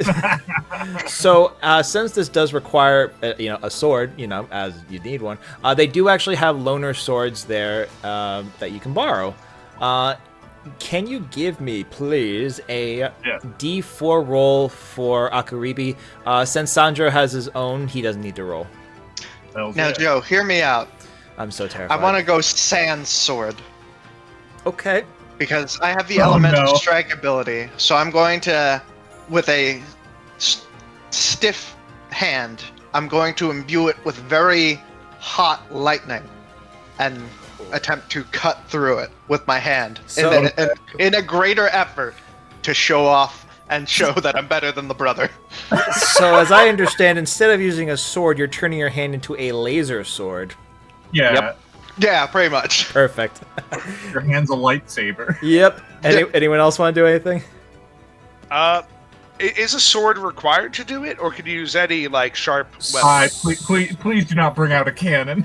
No, not a cannon. The solution to all problems. No, not a cannon. A star knife. Yeah. So it looks like most people are using swords since that's a typical thing. But when the guy who's running the area who is an isetsu, which is like and I really wish I wasn't describing this to you of all people, but he's a crab person. For those watching, we have a thing for crabs. That was horribly worded. I'm sorry, everyone. Put it on a shirt. The Phantasmic Fools. We have a thing for crabs. Yeah. TM. Yeah, the newest dish at the Phantasm. Anyways, but to answer your question, the Isetsu will say, no, you don't need to use a sword. It's just we loan them since that's what is usually done here. But you could use, well, I see you have weapons. If you want to use one of your own, go for it. So, fun fact, the only weapon you visibly see is the giant gun. Never mind. Ignore everything I just said. Well, Yeah. not everything, but yeah, he says, if you have your own weapons, as your Haragon friend does, he's welcome to use it. There's no prize to this. This is just to do it and show off your skill as a martial artist. Okay, so I'm just like, I want to try. And with that, I grab my prosthetic arm, and I pull a cord. And when I pull that cord, out from my hand shoots a star knife. Oh, sick. Like you Launches it, shoots it out? No, like Okay. No, not like that. Like from inside of the arm, like it somehow like manifests. It could be like with a combination of like magic as well as like Okay. technology. It's like a fusion of both. But it's like, hey, this thing shouldn't be able to fit into the arm, and then it just comes out. So it's like a Yeah, retractable hammer thing? space. Yeah. Yeah, Got it, okay. And once it comes out, it is attached. Like I cannot remove that unless I put it back in. Gotcha. And does Fargus want to join in or just watch the show? He's just watching the show, sitting on his tanuki. All right, cool. Adorable. Yeah. Some That's the Tanukis fan pay art for we that. need. Anyway, so let's start off. So you guys just need to make attack rolls on these targets. Okay. I will say, like, those that aren't using the sword, Sandro's, like, giving an annoyed, twitching look to. It's like, he's I already wouldn't have running it like they're any already- other way. Yeah, I know. Yeah, he's just like, oh, they're already cheating. Great. No, this isn't cheating. It's just a weapon. No, it's just All like, right. yeah. Let's go! Oh my god. Nat Alright. 20! 20? Oh my god. Yeah. Oh, let's go. So I don't care whether I do well or not. I'm just going to be flashy with it. Dash strike. Okay, what does that do? It is a spell where basically I propel myself 10 feet to the target, make an attack, and then I can move 10 feet without provoking opportunity attacks. It's basically I ninja dash that stuff. Oh, you anime slash it perfectly. Okay, cool. Yes, I do. Sweet, do it. And that is a 19. Alrighty, and then for Sandro? Sandro. Now, like that, he's like, I think less flashy because he was gonna show off, and now he's like, now it's just gauche. So he will go up. One moment. Let's go with a slash draw. Oh, please. No. What'd you get? Oh, Yes! Oh my god! no. What did you get? one. Oh no. Let's Oh, go. You guys really threw off his groove, and after saying the poor form thing to Takero too. Oh god. So yeah, you well, we'll start off with Akaribi since I think it makes more Yeah. sense this way. So Akaribi, Oh. you go up. What happened? I was like, if I may, Okay. because Oh yeah. yeah, So I you just sorry, you go ahead. Go ahead. yeah, no, I got so yeah, I get up, I look at the sun, I smile with the biggest shit-eating grin, I crack my knuckles, I stiffen my hand, lightning comes down from the sky and encases it, and I just quickly like do a like 1-inch chop motion, and it looks like nothing happens, and then the straw mats just completely in a perfect line fall over, and I go, and I give him a nod. Exactly. Yeah. Alrighty, so if he could hate you anymore, he would, but he physically can't.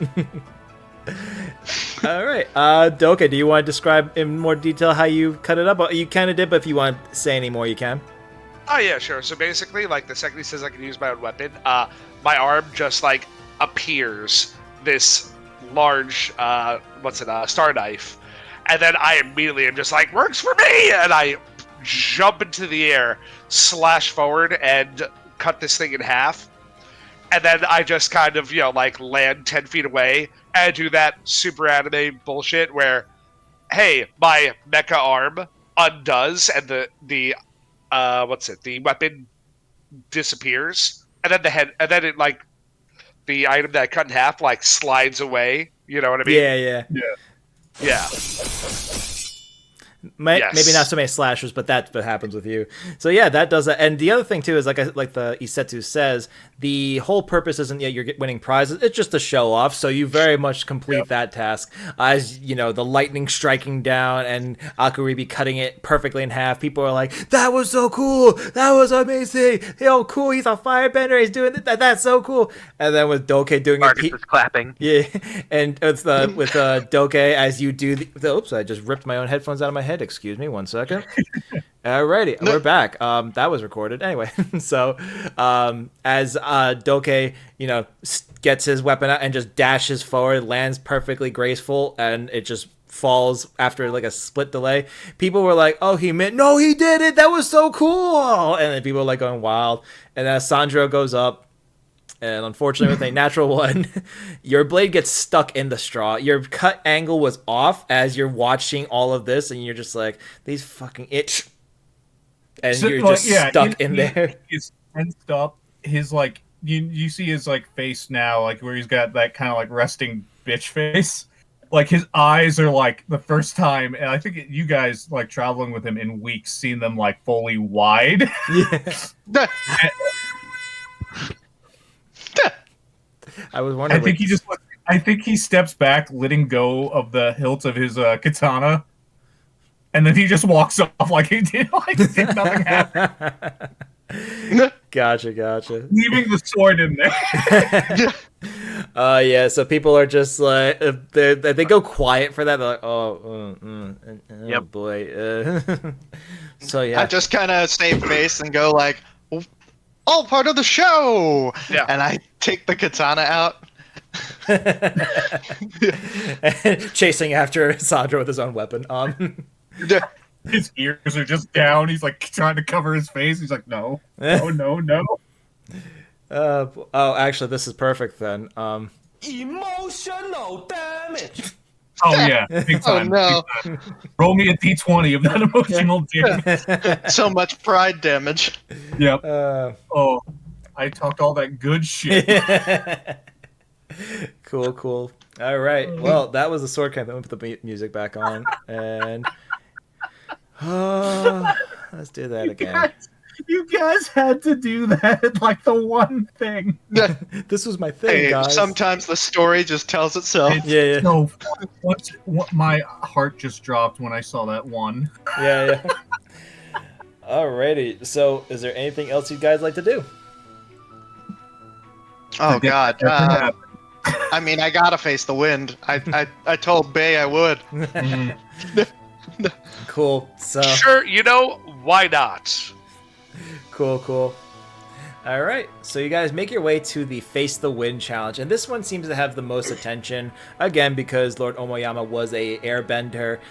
This is going to have, a lot of people's attention to it, as did the sword cutting thing, because he also was an accomplished, swordsman as well. But the other thing was that they brought in a specially made wind turbine for this, as you see a Nishikin just sitting by the controls, and all it is a very simple setup, is that it's this big wind turbine, which in D&D size would be considered huge, and then just an open field where people with it just as big, a few nets are set up to catch people, and then the Nishikin says, "All right, get prepared as however you need to, and I'm going to turn this wind turbine on." So people are getting set up, and this is the round before you guys join in. You watch as people just like try to hold their ground with their feet. You do see the Oni is there. This time he's in more like festival garb and not like the regal garbs before. He like slams his kanabo into the ground to use it as like a thing to hold himself down. You see other people doing similar things, like some person actually has like pittons and like a rope and stuff like that. People are doing all these weird things to not get blown back. But you do see Tomiko, so the Lord's daughter, watching as she's, seeing how people are doing. And sitting next to her is her friend, a bunch of other people, you assuming her friends. You didn't see them at the wake part, but they kind of have that they kind of have that like cliquey vibe to them. And sitting among them is an older-looking tanuki with a large gourd that's pouring them drinks. I love him. Yeah. So after these people get set up, the Nishikin flips the switch or presses a button or whatever, and this large wind turbine just roars to power and blasts them with wind. People who are kind of like just standing there are holding their own for a bit. Some of them actually do resist the wind force. The Oni does the best as one. He's the biggest of them all and planting himself down. The guy with the pittons, he didn't do it in the correct direction, so they just get ripped out of the ground and he goes flying into one of the nets. You do see a couple people fly into the nets, but this lasts for just a few seconds, maybe a grand total of 6 seconds. Hint, hint, wink, wink. As then the Nishikin turns off the turbine and the Oni like raises their arms like, there we go. And all these people are happy that they were able to face the wind. Nice. So, how would you like to guys? How would you guys like to go about this? I am holding their tanukis because I'm using them to cover my face. Shame. I will. Two tanukis Yeah, on your shoulders. I will set up. I take out my tonfas, and I, like the Oni did, I will plant them into the ground, bracing myself. Okay. Vargas is like, I might have something for this, and goes through his woven basket and pulls out a spell bomb. He's trying to do it subtly though, basically timing it for the moment that the switch is thrown. He's gonna cast Entangle. Oh, Willingly okay. fail the strength save throw. Oh, that's so cool. No. Hey, does Doke want to play? Sandra, I believe you said you're stepping out. Yeah. Okay. He's hiding behind the plushies. Yeah. If y'all want to cheat with me, it works with. It's a 20-foot area, so. Hey, 1000%. So Do There you I go. want to cheat? Yeah. Sorry, I was looking something up real quick about bracing. How are we cheating again? I'm gonna just drop an entangle the moment he throws the switch, like right before he throws the switch, and we're all gonna get tangled up in vines. Restrained. Absolutely, but I'm definitely want to get involved with that. But also, before even knowing that's happening, I'm doing the brace mechanic. Which, hey, Joe, can we go into that a little bit or no? I didn't read it, so no. Ah, I told you we were not It is- going to be doing kaiju fights, so I didn't read it. okay, I'm sorry. All Yep. right. So so I'm just gonna brace myself and then get entangled and totally do it on my own. For those watching, like, comment, subscribe, and maybe next time I'll learn the brace mechanic. So, all right, so you guys get ready. So, as the Nishikin flips the switch, and that's right when Fargus throws down the spell bomb, the wind kicks up, and the grass around you reaches up and just holds on to all three of you. As how you guys would look about it. I guess Doke would look like he's actually like bracing. Everyone else, it looks like they're either acting like they're bracing. So how do you guys look as you're trying to face the wind? Well, I mean, I've got the tonfa down in the ground and kind of like almost in like a runner's starting pose to like get low and have like more aerodynamicness to me. Mm-hmm. So I'm just That Devilman Crybaby run. yeah. So I'm gonna say Doke kind of just takes that like horse stance if you do martial arts. Legs spread wide, fists at his sides turned upwards. he's fully just ready to face the wind. Mm-hmm. And then Fargus stands there, not at all braced, with his hands like at his sides on his hips, with his arms out, like he's like just chest forward, confidently standing, facing the wind. And then his legs cripple a little bit as the vines come up and grasp, like restrain him. He's like, "Ow!" Nice. Gotcha. Alrighty, so you guys successfully face the wind. Normally what I was going to do is that you guys would just roll a simple athletics check based on strength. This was with the ability to just completely negate it by doing what you guys basically did, of using Entangle to bracing yourself, to giving yourself advantage. Well, bracing may be a bad example since that is a mechanic. But the idea is that you would have rolled athletics. And in this case, since you guys used Entangle to hold yourselves down, you guys automatically succeed. Yay! Oh, hell yeah. So, as you guys resist, and other people who were nearby or like trying it at the same time, they get blown away, or they were able to brace themselves too. Some barely, like as their legs are dangling and their faces pulled back by the wind force. You guys succeed in the Face the Wind challenge as the turbines turned off, and even though people may see the entanglement, it's not considered cheating, as the Nishikin did say, take whatever preparations you need to. Yay! So as that's going on, as the turbine turns off, Sanjuro, you are kind of peeking through with the Tanuki plushes. Yeah. And you're watching kind of this happen as you know your friends are doing this, and like, okay, whatever, they did this. You notice something that catches your attention. Ooh. Looking into the crowd of people, you're watching this, and someone sticks out. Now, you've seen other like people with weapons here. That's not the biggest deal. But there's a man standing among the crowd, wearing simple robes with a straw hat and a sword at his side. No big deal. Mm-hmm. But you recognize this man. Oh no. Well, who do you think he is? No, I'm just saying. Oh no, that I recognize. Oh, okay. Usually, recognize people. It's not a good. It's not good. Well, he is human. Okay. And he's an older man. Mm-hmm. And you've seen a few paintings of him recently. Oh. Uh-oh. What? Standing among the crowd watching the Face the Wind challenge is someone who very, very closely resembles Ryunosuke Omoyama, the very man whose death you're celebrating. And as you have this revelation, this recognition of seeing the paintings and his body before, he's looking around, he sees you, and he sees the recognition in your eyes, and his eyes go wide with panic as he starts maneuvering through the crowd, heading away from the festival towards a bamboo grove. Ooh. Interesting. Okay. I guess I have to wait for the others to be. Actually, I'm gonna wave over to them. And I'm just pointing. I'm pointing to that grove, and I'm gonna drop the Tanukis and go that way. Okay. Yeah, you guys see as Sandro waves at you guys. He's pointing toward the bamboo grove. He drops your Tanukis, and he just starts running. All right.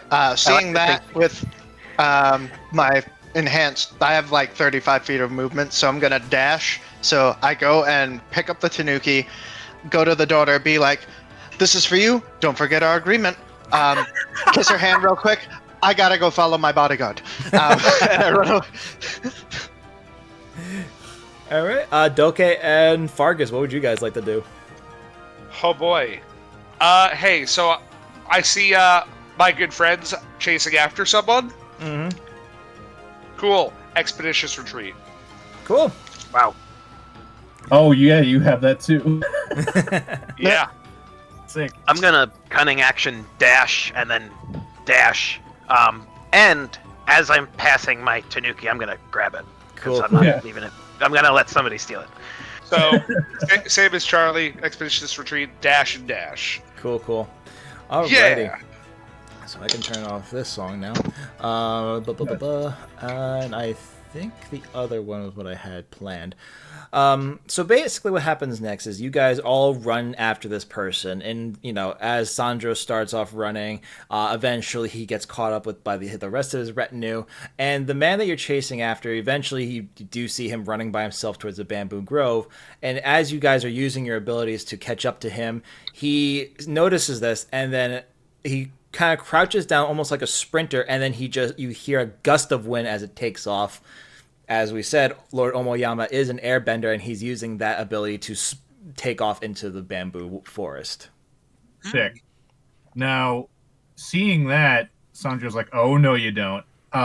And he's going to his feet are going to tense up in. I didn't explain either. Like in full Samurai Jack fashion, he's got those wooden sandals with the blocks on the bottom. Yeah. So those dig into the ground as using his lapine feet. He adding with the Haragon's rabbit hop and casting jump. I go 48 feet long jump. Wow. Nice. And I'm trying to cut him off. Alrighty. Okay, so you try to cut him off, and we'll say what happens is that if this was a normal person running, yes, because he's using airbending to kind of propel himself forward, since you're midair, it does kind of stunt your jump. It doesn't cause you to tumble back or something, but you kind of hit a wall of air, like an air blast, as it kind of, you want to land at a certain distance, you didn't land exactly where you wanted to. But because of that jump, you're now closer to him, and you can probably keep up to him as well. Yeah, so I'm gonna keep doing that. I'll run a few feet, jump.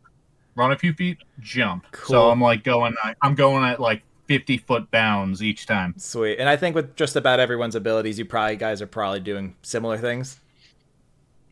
I mean, I'm definitely trailing behind because I do not have expeditious retreat. I just have an extra 5 feet of movement. That's fair. Yeah. I mean, yeah, I could dash again, but how far away is the presumably not dead Lord? So at the point of where you guys join, he's probably 60 feet away. Keeping in mind he's doing something similar as well, to where he's using his own abilities to augment his dashing. Now that's not to say it's impossible to catch up to him, because your total speed is what? Or what? I'm sorry, what did you have in mind? Well, no, I could dash again, which would be 60. Gotcha. But if he's 60 feet away, that's the max range for my spell bombs. Okay. Oh my god! You said he was doing some kind of airbender thing to launch himself. Has he already launched himself, or is he still on the ground? So when he launches himself, he's going to be beyond 60 feet. Okay. So he's in the air. Yes. Okay. Poop. Oh, good. I will say, though, that this actually, this may sound bad, but because of your guys' abilities, save for Akuribi, you guys are able to keep up with him as he runs into the bamboo grove, and he actually stops in a clearing. Sick. Uh-oh. Because if this was any other people, he probably would have just outran them, and then that would have been, he'd be gone. No. All right, let me just... all right, I do have one of your guys' tokens here that's not supposed to be, and it's gone. All right, cool. Alrighty, this is going to be really funny on the recording. 1 second, let me just move here. Right, did it move you guys? Okay, there we go. So just look for the green circle and zoom in until you can actually see the grid. Yep. Cool. All right, and just place yourself somewhere on this side of the circle. You got it. I was like, I gotta be at the back end. Yeah. Yeah. You show up a turn later. Yeah. Winded. Cool. So as you guys get there, the man sits on a stump, takes off his hat, and he you can see very plainly he is definitely Ryunosuke Omoyama, and he's like, young folk, always catching up with the old people these days, and he just cracks a smile, says, "Come on over, let's have a chat."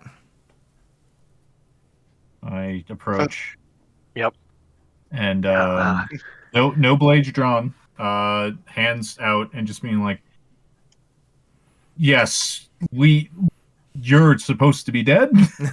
Let me just make sure I have the right song picked for this one. I think I do. Yeah.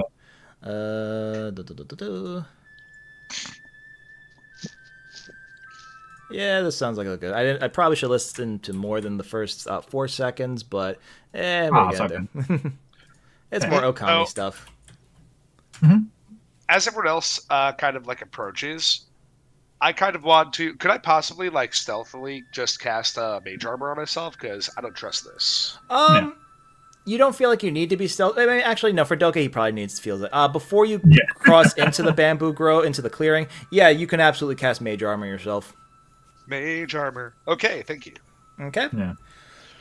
Alrighty. Benjuro, when you say that, like you're supposed to be dead, Fargus says, maybe he is. They said he would wander, the streets as a common folk. Maybe his spirit. This is it. He's here. You're a ghost! Sanjo, sorry, not Sanjo. Omoyama just starts laughing and says, "No, boys, I am not a ghost. I'm very much alive." Oh. He's committing insurance fraud.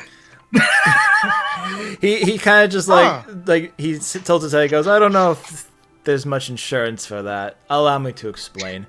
I did, in fact, fake my death. That much is, as you can apparently see, I'm still very much alive. Yeah. And I hope that this is not something that you'll bring back to the people, as this would be devastating to them. As much as I'm trying to essentially run away from my duties, I don't want to destroy their perception of me and of Michino Eki Genbu." Why were you were in a festival celebrating your death undisguised? Celebrating his life. Well, Either way, it's hilarious. He says, "I wanted to just spend one more day with my people before I finally left the city. Surprisingly, you were the first people to recognize me, and I did take a great risk in that, I suppose. But, well, here I am, and hopefully be able to finally leave for good." I guess... Two questions. Uh-huh. Sorry. Why No. do you want to leave? And I guess since I have you here and you are leaving and I'm not sure when I'm going to see you next, is it cool if I have your daughter's hand in marriage? I thought you were doing this for the scroll. So I told you I could have both. So, as you say You that, have such large Okay. ears, Sagi, but you never listen to what I say. Doki is just gonna add, ask for the swords. Ask for the swords. You could ask for the swords. These are my personal requests. so, Better talking. So Omoyama's just laughing as you guys bicker amongst each other, and he says, "To answer your first question, why am I leaving? I have been Lord of Michino Eki Genbu since I was about 20 years old.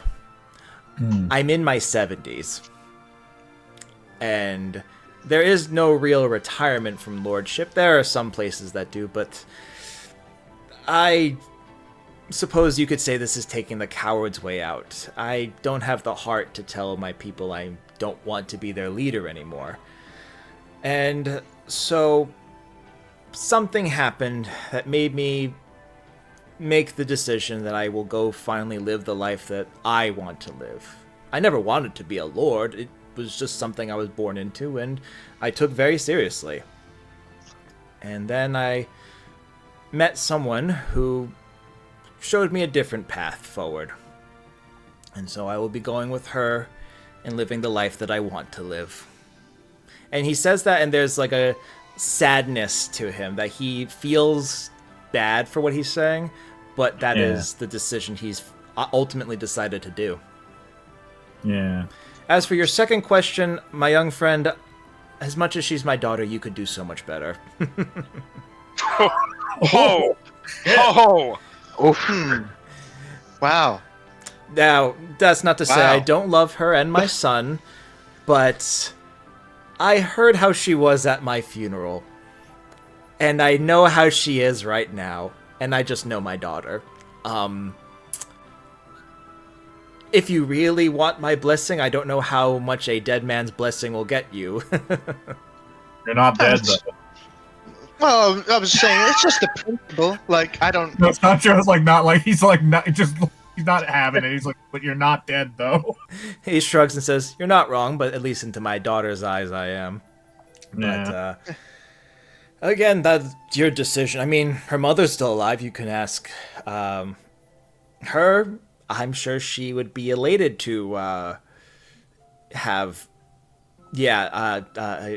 How can I put this in a nice way? Again, I love my daughter. She's a opportunistic, very intelligent young woman. Yes. If that's your thing, then sure, you have my blessings. Fair enough. And in the late Lord's defense, if I was doing something for 50 years, I would get incredibly bored. Probably within the first year, to be honest. I keep forgetting you're like 400. Yeah. I keep forgetting I'm old. You're I'm young. Yeah, everyone keeps forgetting I'm the oldest person here. So yeah, he answers your question. Again, the vibe that he's giving off is he doesn't want to fight you guys. He looks like he's just catching his breath before he finally leaves town for good. All right. So why were we chasing him? No, I just wanted to know what was up. It's the Meg threw a whole festival, and he's just kind of giving them the Genbu goodbye. I suppose we can call it that, although I'm pretty sure Genbu wouldn't be too happy with me right now. No. Yeah, a little quick for a Genbu goodbye, now that I think about it. But as you guys are having this conversation, you hear some movement up in the canopy of the bamboo above you guys. It sounds like there's some kind of creaking and moving, and as you look up, there is a ton of spider webs. Uh-oh. Oh no. I don't like it. Oh. I don't suppose spiders are native to this area. Oh, that would be who I'm leaving town with. Okay. I thought it was some kind of spider-like assassin ready to kill us. That would have been terrible. As you say that, you hear the sound of like when you run your finger on like a guitar string, that like not like loud screeching sound, but that low screeching sound. Yeah. Yeah, that like what you hear on violins and fiddles. Yeah, exactly. Yeah. So you hear that, and what descends from the webs above is a size category large creature, as I will now put them onto the map. As what lands behind Lord Arinosuke is a large spider creature, but where the head of the spider would be is the upper torso of a beautiful young lady. As she lands behind him, she like wraps her arms around him, and he doesn't seem surprised at all. This is a Jorogumo, and what you know about Jorogumo is that they are not good things. Yeah. Oh no.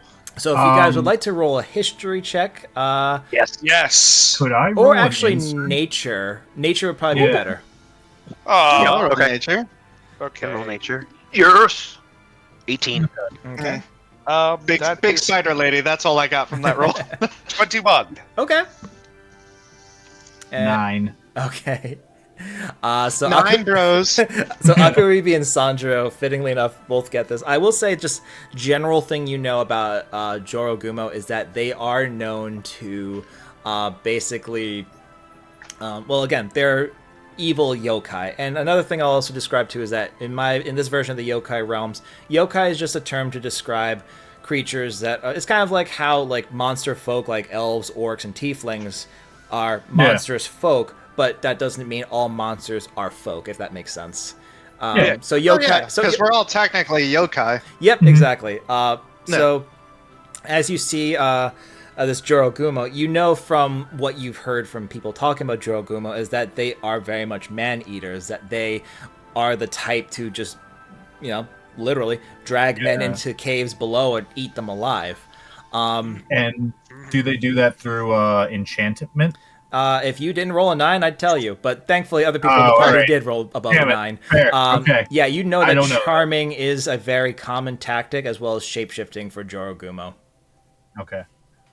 So it is a common tactic that he could be charmed in. Oh no. It's possible. Or it could be two of them. So as she's like holding on to him, he sees that you're all a little panicky, and he does hold up a hand and says, "I know what you're thinking, but You're gonna eat him. And the spider Yes. the Spider Woman just chuckles when he said this. It goes, "A blunt one, isn't he? It would so seem. Akane is not like that. This is not a on the whim decision. We have been, for lack of a better term, seeing each other for over a year now." This started off about a year ago when I was going to the Pleasure District just to not even, well, I know the name Pleasure District makes it sound like I'm going to do something. No, not that. I just wanted to... I knew I forgot to go somewhere during the festival. I know what you're thinking, young man. I look at Usagi. It's really not as risque as the name suggests. Yeah. Really, it's just so you can go have tea with beautiful young women. I suppose if you're charismatic enough, you could probably convince a few for something more salacious. I just look at Sagi. And like he keeps like he it's between looking at them and then like drifting back to you and be back to them and then noticing you again and be like, stop. So as he's describing this, he says, "And when I had gone there, I had met Akane.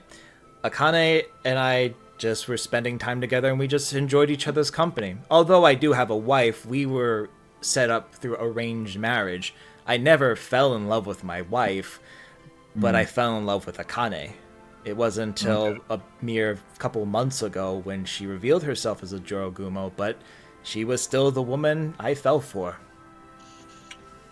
Could I roll insight to see if she's not like manipulating him into thinking this is real? Please do. Thank you. Yeah, I'll roll as well. I'll roll at disadvantage because I 20 completely not buy bad. it. Yeah, 20 Okay, not I will natural. also offer too, if anybody wants to roll Arcana to see if there's Yes. an enchanting effect, you can do so as well. Fuck. Yeah. I can try. I'm not good with that kind of magic. Or at least Arcana rolls. I rolled- That's a 9. I rolled a 5 Arcana. Okay.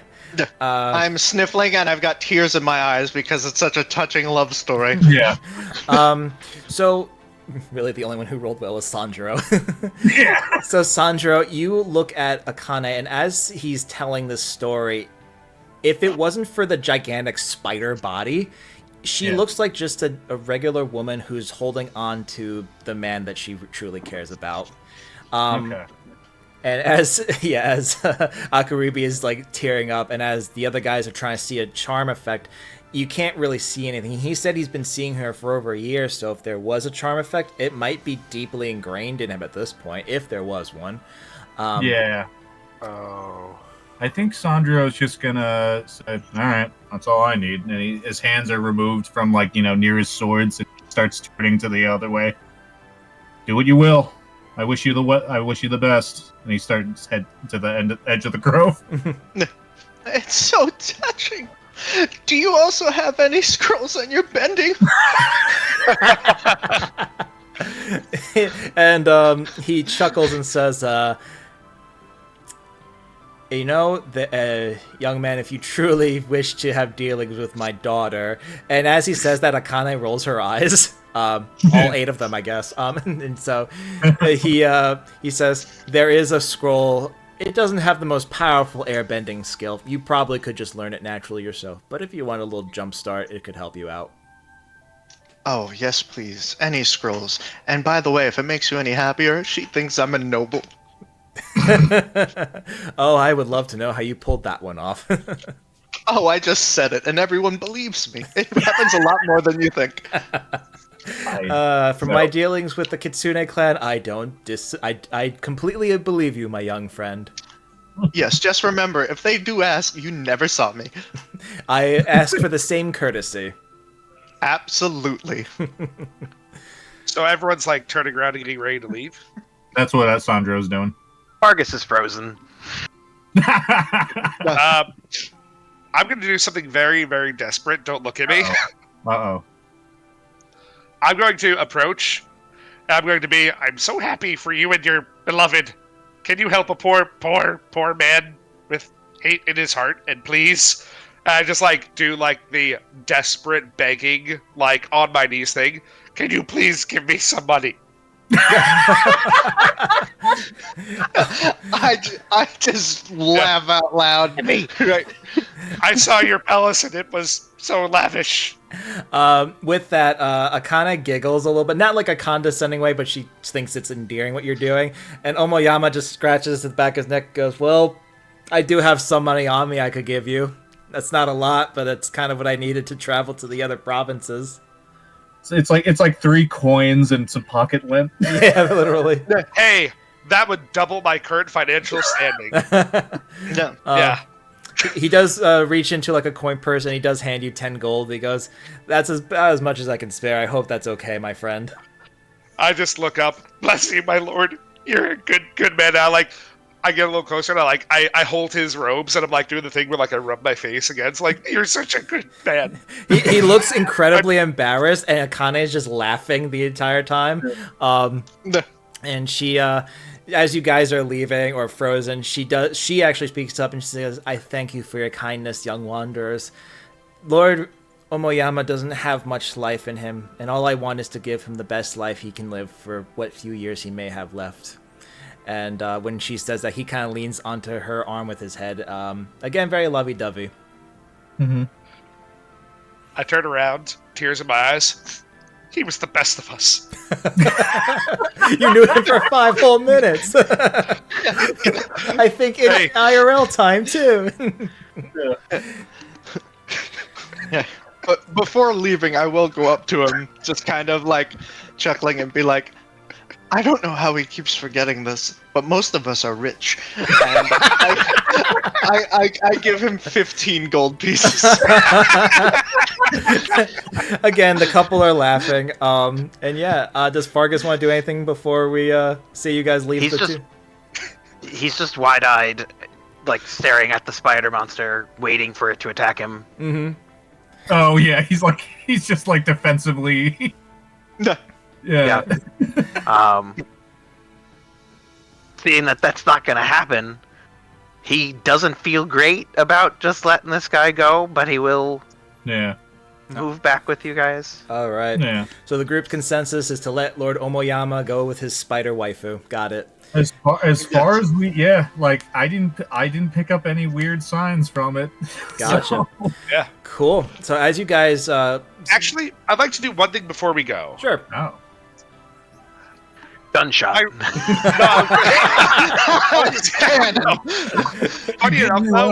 Funny enough, though, I was tempted after I cut the hay in half and had that cool ninja moment.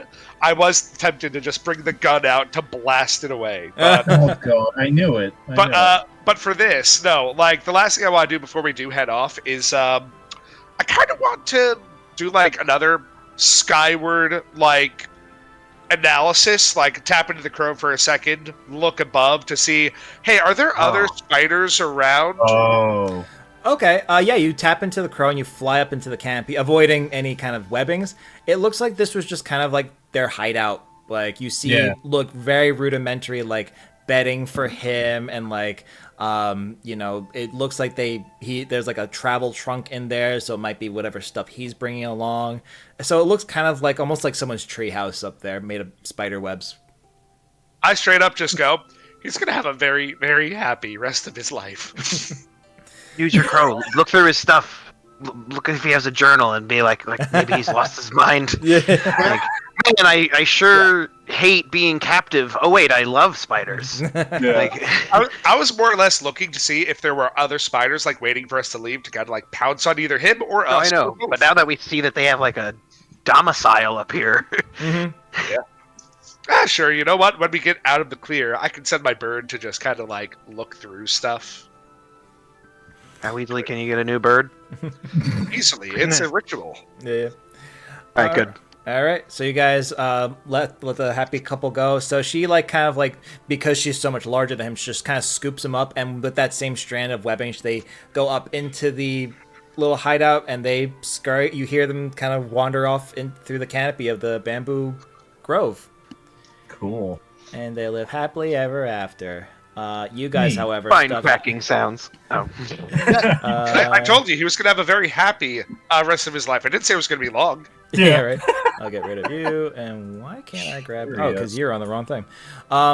So as that happens, you guys watch as they leave, and it's all touching and all that fun stuff. I'm just gonna take the map and I'm just gonna move you guys up for something real quick. Sure. And I think I can do it like this. Yes, I can. All right, cool. So as you guys watch them off, and you're like, "Ha, that's so great! I'm so happy for them." You hear something behind you guys. No. And I'm sorry, this image looks terrible. I'll get a new one for when we actually do the actual scenario. I'm also going to turn this crunchy music. noises. It's crunchy, all right, but it's not like crunchy like bones. You do hear the sound of like wood and bamboo snapping, and as you look behind you, you see as bamboo trees are being shoved aside, and it looks like something large is coming through, but it's not like a big monster or something. You see a group of people making their way into the bamboo clearing. And oh no. So as they come in, you see, and they are dressed in very like normal clothes, but they have like farmer tools, some torches to help them see. But leading the pack is a Haniwa man, which apparently that's the only race I remember from the book. Sorry, everybody. But they're cool. But he, besides the fact he's made of clay, he's basically molded that way. He looks like a large, muscular man, and you're gonna laugh. If you Oh no! Oh no! Oh no, he's here! And who is it? That is a All picture. Might. It's All Might flexing. Oh, okay. Yeah. So as he strides into the clearing, he looks at all of you. He sees the canopy covered in spider webbing, and he extends his arms out upward, brings them up, and he snaps into a bicep flex, just like how All Might's doing. And when he does, the people around him start going nuts. Literally, like, going crazy as they're, like, hooting and hollering around him like a troop of monkeys. And the man introduces himself finally. And he says, "I am Sakamoto, the Unbreakable, the greatest kaiju and yokai hunter in the Yokai Realms." As he does another flex, the guys go crazy again. And he says, "I am here," as he points upward at the canopy, still flexing with the other arm, and points up at the canopy above, and he says, "Because there have been reports of a Joro Gumo here. Before she can strike fear and take away the men of this city, I will destroy her. You there," as he points with the other hand, still now flexing with the other arm, he says, "You four will accompany me in taking down this Joro Gumo," as he raises an eyebrow, asking as a question. Sandro steps up in front of the rest of the party and says, "No, we're not doing that. You're not doing that." And he assumes a pre-drawn stance. Cool. This man looks about the size of a barn. Are you sure we don't want to go with him? No. Positive, as I have my Tomfa out that are on fire. All right. Nobody got the reference. I kind of wanted an autograph, but okay, and I'll take out my chakra. Marcus is a fan of this guy? He's the greatest kaiju hunter.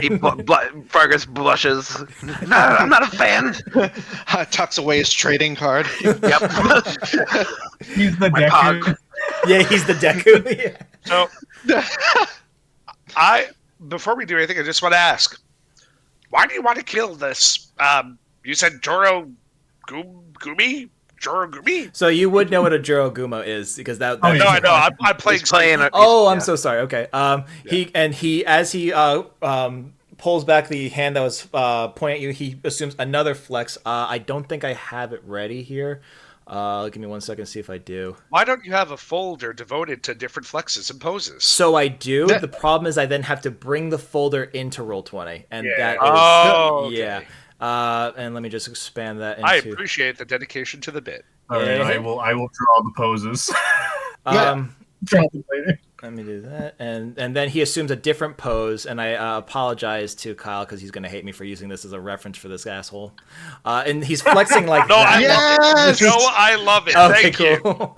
As he's flexing like that now, puffing out his chest, and he says, sorry, you said you were asking, what is he doing again? I'm sorry, what was your question? Oh, I was asking, like, why are you hunting this Jorogumo? Or rather, Jorogumi, Right. because, playing up the bit. Yeah, so as he assumes that flex position, he goes, "A Jorogumo is known to charm men into their servitude, and I see you four have been charmed by the Spider Woman. I will be the one to put you all down and spare you from misery and pain. Have at you!" And that is where we'll call it a session. Nice. Before you fight Sakamoto the Unbreakable and his hype squad. Sick. Thank God. Okay. Oh, I can't wait. Good sesh. Awesome, Sash. Wow. Okay. All right. This guy's confident. Mm-hmm. Yeah. Alrighty.